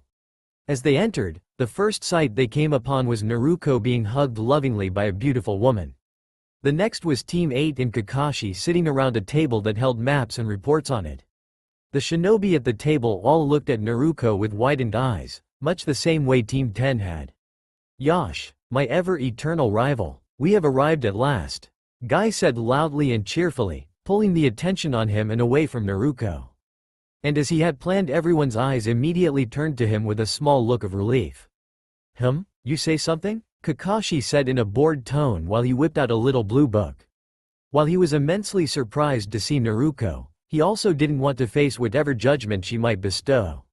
He had known he had fucked up, royally so anything she said or did would be justified.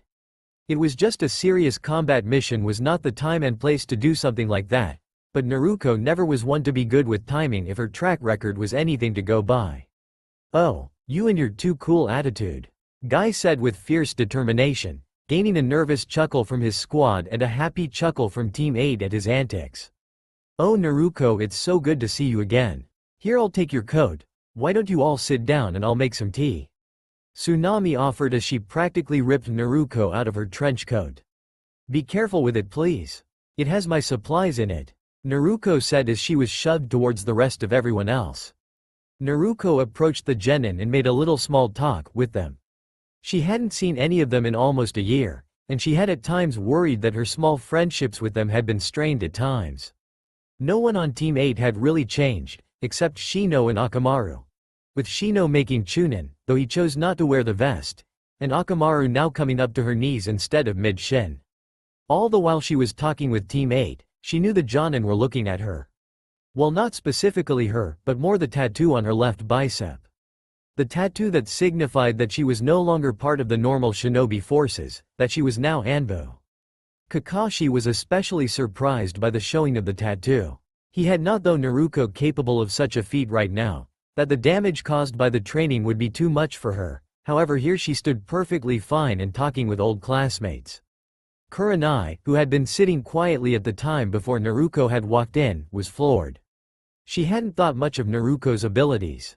She hadn't thought the blonde would amount to much, even after she had beaten Kiba, so she was pleasantly surprised when Naruko had proven her wrong. It wasn't like Kurenai hated Naruko, on the contrary, she rather liked the blonde because of her energy and her spirit that just wouldn't give up, but with everything against her she didn't think Naruko would go all that far. But to have her become ANBU? Kurenai knew how hard that was, what with having two friends in ANBU. She also knew that the qualifications to be eligible weren't all that hard, but the test to actually join had a 90% washout rating. So for Naruko to be sporting that tattoo, just meant that Kurenai's respect for Naruko went way up, and she was beginning to think that she should apologize for not thinking much of the blonde. Naruko had been randomly chatting with Team 8 and 9. From what she was able to gather, she hadn't missed anything except their attempt at another Chunin exam in which only Shino on their squad had made it.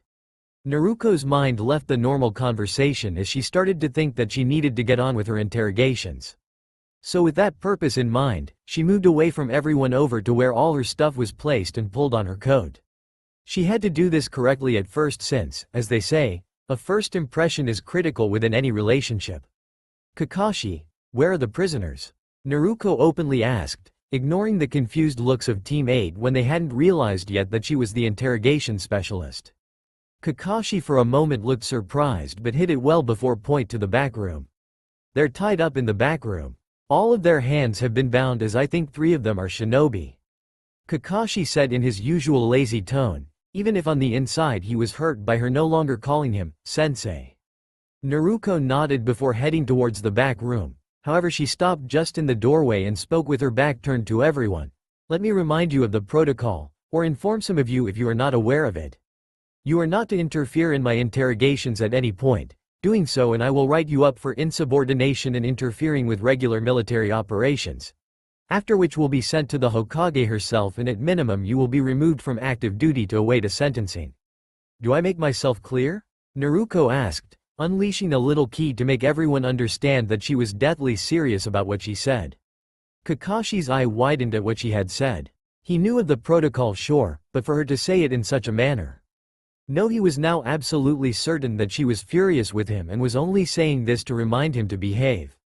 That he no longer was able to command her outside of combat, as during the interrogation she was senior to everyone else there. "Hi, Chunin Uzumaki, I will make sure your interrogations remain uninterrupted," Kakashi said formally, drawing even more confused looks from Team 8. Naruko just nodded her head and walked to begin her interrogations. Naruko slowly walked down the hallway, headed towards the door that held the prisoners that she was going to get to interrogate. As she walked, Naruko pulled a pair of black leather gloves from the right pocket of her coat. Donning them on, Naruko closed her eyes as she cleared her mind. Kakashi wasn't there. She wasn't in Nami no Kuni. She had no time constraints. There was nothing to worry her, she was there to do a job and she would focus on nothing else. It was her job to get every scrap of information out of the prisoners that she could, and she would do just that. Stopping at the door, Naruko took a deep breath to calm herself before she continued. Bam! Naruko threw open the door, allowing it to slam into the wall. She stood in the doorframe, taking in all 6 prisoners, wearing the grin she had adopted from Anko.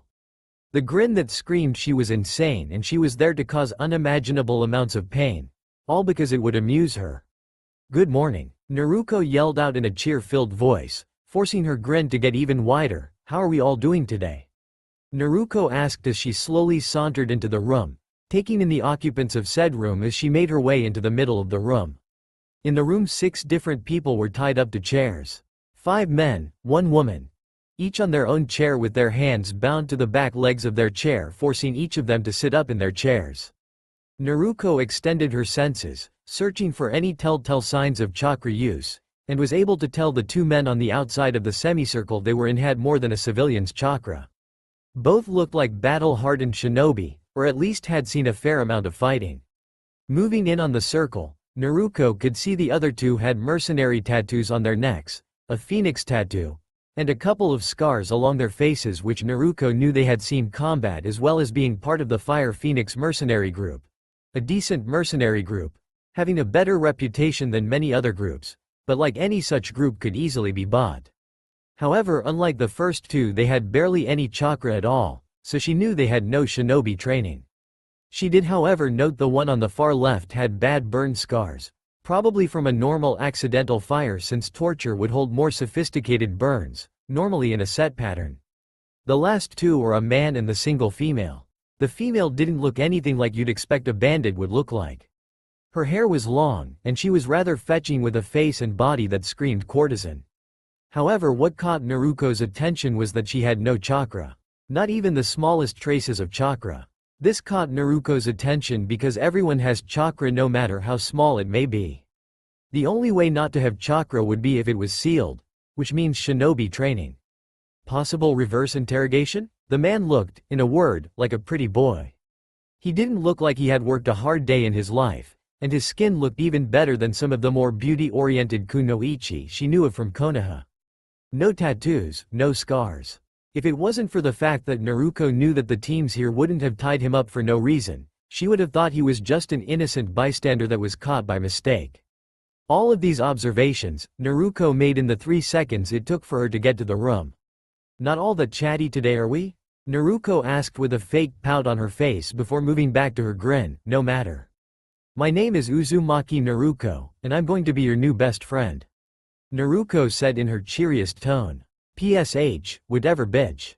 The shinobi-trained mercenary on the right side muttered. This drew Naruko's attention, her eyes narrowing into a glare, and combining that with her insane smile, she ended up looking very intimidating. Now, why did you have to say that? I haven't called any of you a name now, have I? Naruko asked in a sickly sweet tone as she took slow menacing steps towards the man. I get a feeling, you aren't going to be playing nice, are you? In response, the man just spat at her, the spittle hitting her cheek.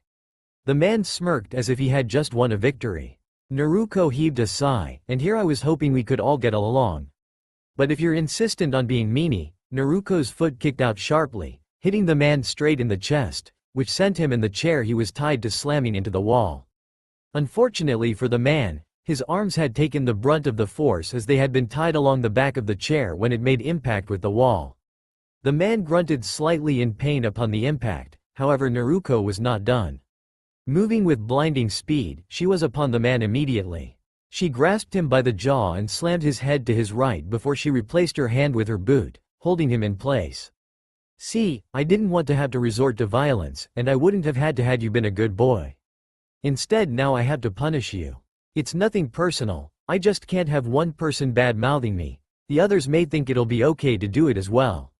So, Naruko said as she pulled a vial out of the storage seal on the inside of her coat. Inside the vial was a senbon as well as a blue liquid. Naruko held it up before giving it a gentle shake. She removed the cork stopper and pulled the senbon out before jabbing the man in the neck with it. After she had done that, she removed the senbon and put everything back away.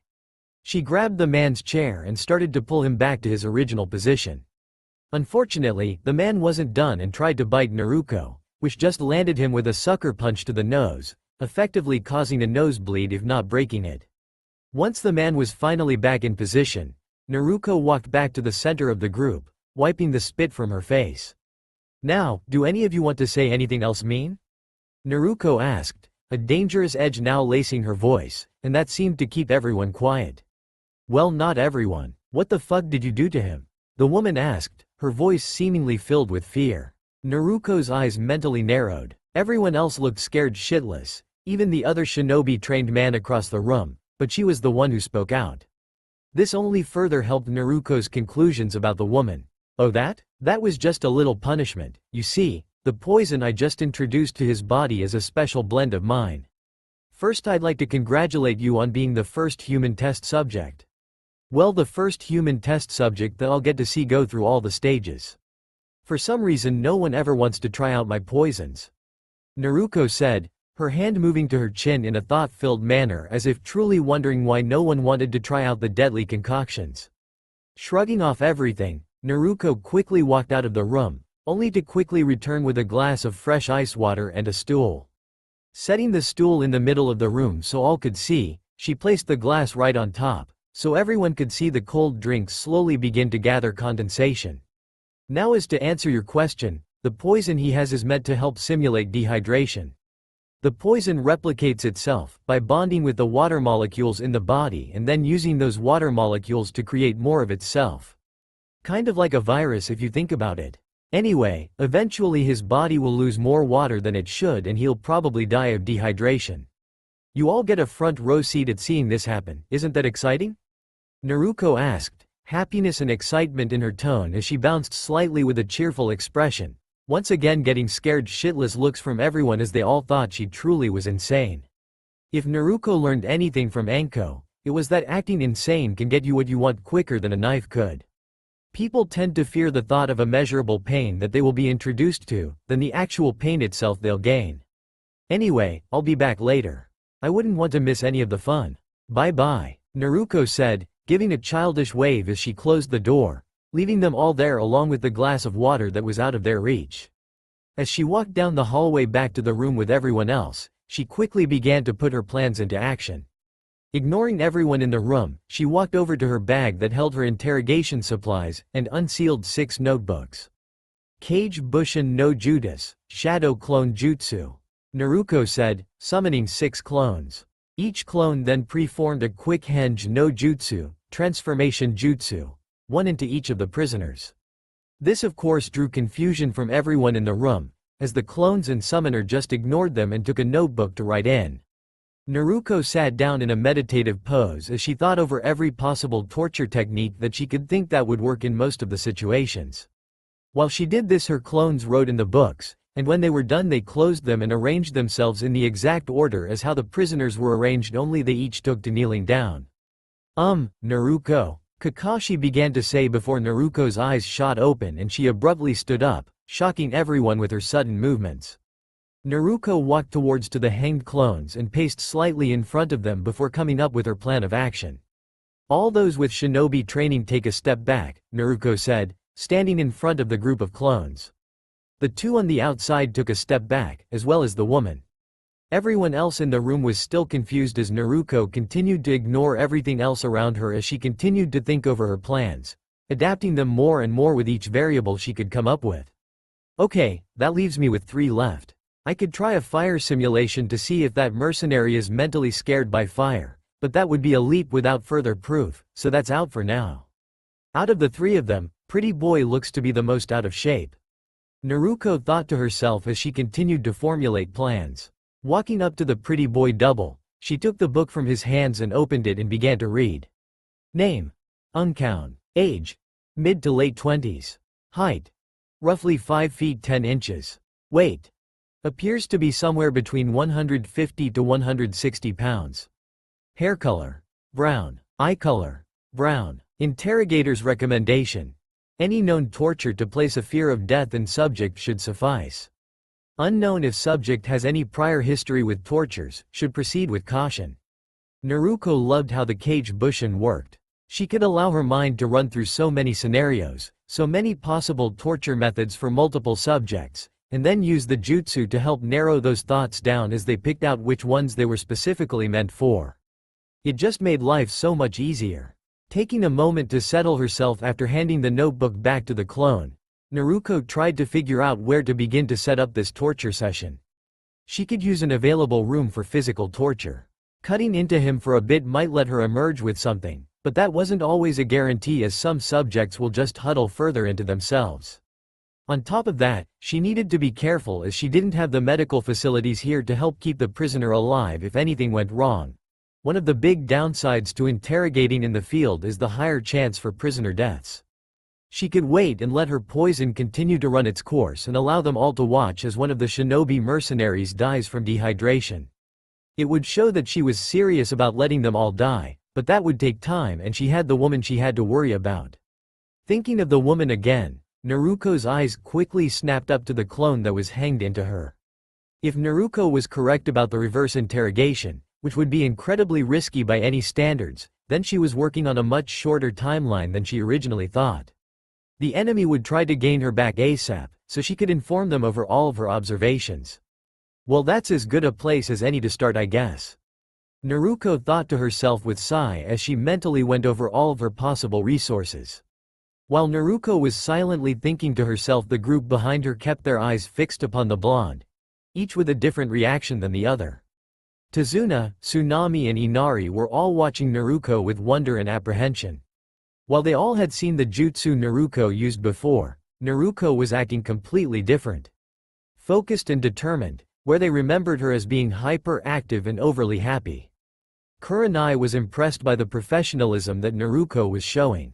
Sure, her opinion of the girl had been going up, but it always made her feel proud when another kunoichi showed that they were dedicated to their job.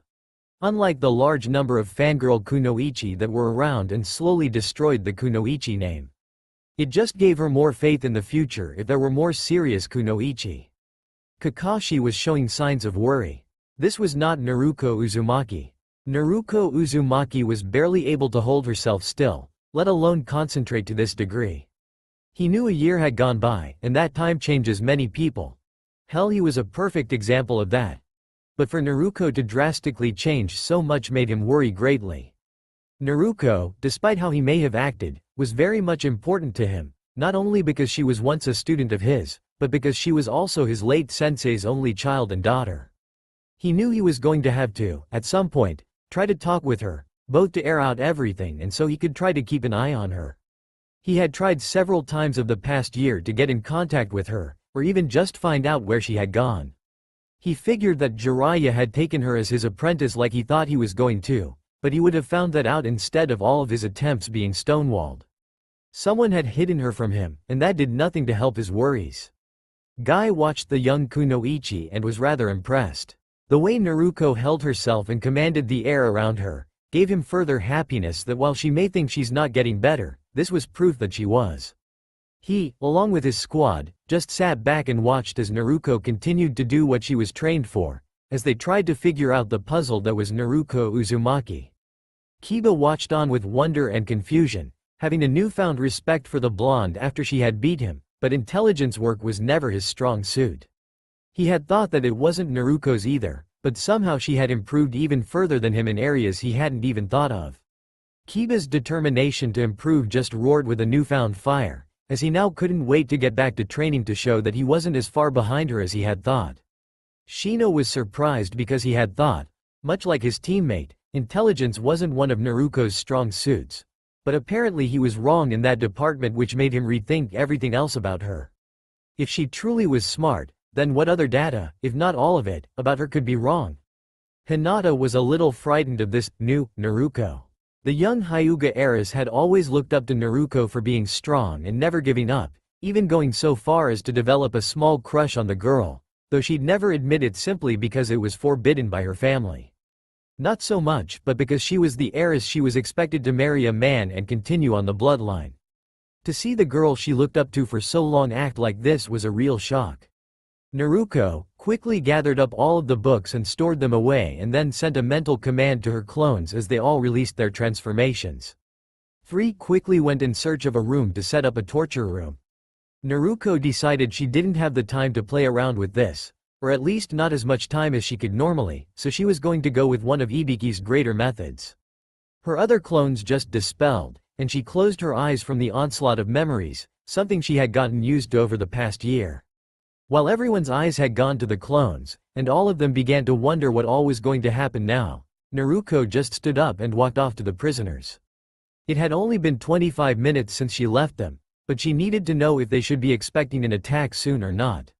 She didn't like the situation, nor did she like having to use the method that she had planned, but in the end, she had a job and she'd see it through to the end. Opening the door, she could see the prisoners weren't looking at her. They were looking at their dying comrade. He was looking rather sickly, and it looked like he was drenched in sweat, the body trying, and failing, to burn the poison out like it would with a cold. Naruko took notice that the poison was killing him a lot faster than it should have. Damn, guess I made that one too strong.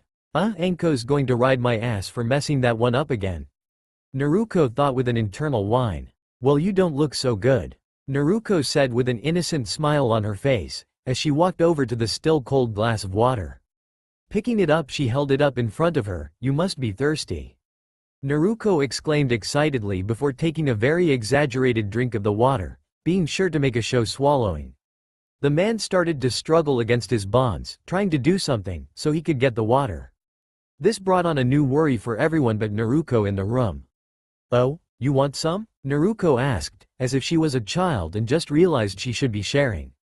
"Well here," Naruko said, stepping towards him, stopping a few steps from him and tipped the glass upside down so the water spilled out onto the floor. "Oops, it's all gone now," Naruko said, continuing on with her childlike persona. The man started to really struggle, screaming out in his frustration. Naruko just walked out and came back with another full glass of ice water, and set it back on the stool. "Well, now, I've decided that I'm in the mood for a little girl talk, so you get to come with me," Naruko happily said, as she started to bounce towards the woman. The woman had a fearful look on her face, but to Naruko's trained eye, she could see a hint of steel in her gaze. Naruko, not even bothering to cut the bonds, grabbed the woman's ebony hair and pulled her along behind her. The woman screamed out, as she was dragged from the room like a child pulling its teddy bear behind them. Naruko closed the door behind her, and made sure to seal the room up with the standard privacy seals that is a part of every field interrogation kit. It wouldn't do anyone any good if the subject's screams alerted the enemy where you were. Or in this case, a house full of jumpy shinobi and kunoichi, along with innocent civilians, hearing the screams that Naruko was sure to ensue.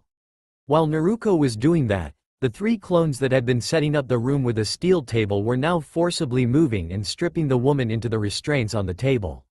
She put up a fight, but nothing Naruko's clones weren't able to handle. "So, are we comfortable?" Naruko asked, after picking up the clothes and gently folding them and put them on a nearby table. The woman just kept tugging on the restraints, but said nothing. Naruko just let her stew for a bit as she started to pull out a scroll and slowly unrolled it. Displaying the storage seal on it, Naruko unsealed a wooden box.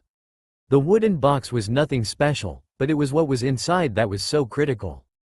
The blonde opened the top, and inside were a number of vials with colored liquids as well as another storage seal on the bottom of the lid that held several syringes. "Tell me, do you have any siblings?" Naruko asked. "TCH, like I'd tell you anything, bitch," the woman said back, but Naruko was able to see from her body language that she was getting defensive. "So, is it a brother?" Naruko asked. The woman strained against the restraints again, as if she thought that she could get out of them by simply pulling on them. "A little sister?" Naruko asked again, circling the table to stand in her view. This time the woman froze for an instant before continuing to struggle. "Ah, so a little sister it is. I bet she's very beautiful, much like her older sister," Naruko complimented genuinely. This forced the woman to stop struggling and give Naruko an odd look. She wasn't expecting such an honest compliment from her tormentor. "Thanks, I guess," the woman grumbled, a little embarrassed at giving thanks to the woman who had strapped her butt naked to a cold steel table. "Were you close with your mother?" Naruko asked, looking into the woman's brown eyes with curiosity. "Why do you care?" the woman asked harshly. "Well, I never had a mother, I was an orphan from day one, so I'm just a little curious is all. But it's not all that important," Naruko said, though from the tone of the woman's voice it was obvious that she cared about her family. "Now here's what's going to happen, okay? You are going to tell me everything I want to know. I then send you to Konoha, where you will be put on trial and most likely sentenced to a few years.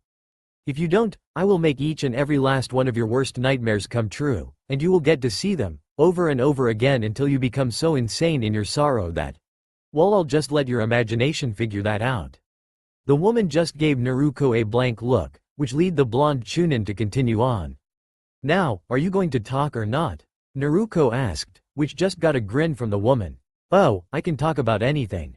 Though whether it's the information you're looking for, I'm not so sure," the woman said snidely. "Well, I wanted to make sure I gave you your chance to come clean. Now, you saw earlier what I did to your friend in there. Which, by the way, I seem to have screwed up on the poison. He's dying at a much faster rate than he should be, so if you had anything left to say to him, I hope you did. He'll be dead before sundown," Naruko said, without a care in the world. Truthfully, the man had a smart mouth, which probably meant he didn't actually know a lot. His death would serve its purpose, in showing that she was serious in her threat to kill them. "Anyways, this is nothing like that poison. This is something that my sensei went and developed, amazing stuff really. Oh, did I forget to mention that I'm the student of Ibiki Morino?" Naruko asked with a bright smile, which only grew as she was able to see the fear quickly show on the woman. Her sensei's reputation was a well-deserved one, and won a few interrogation subjects. They just start singing right away when he enters the room or is mentioned. "You're lying," the woman accused the blonde, which just brought out a laugh from her. "Nope, he taught me a great deal about what I know of interrogation." "Now, see this?" Naruko asked, showing the amber syringe. "This is a special formula that Morino-sensei made." "Scary shit really. I figured I'd let you have a go with it since you don't have a lot of time, I guess." The comment about time confused and scared the woman. "You and I both know you're a reverse interrogator.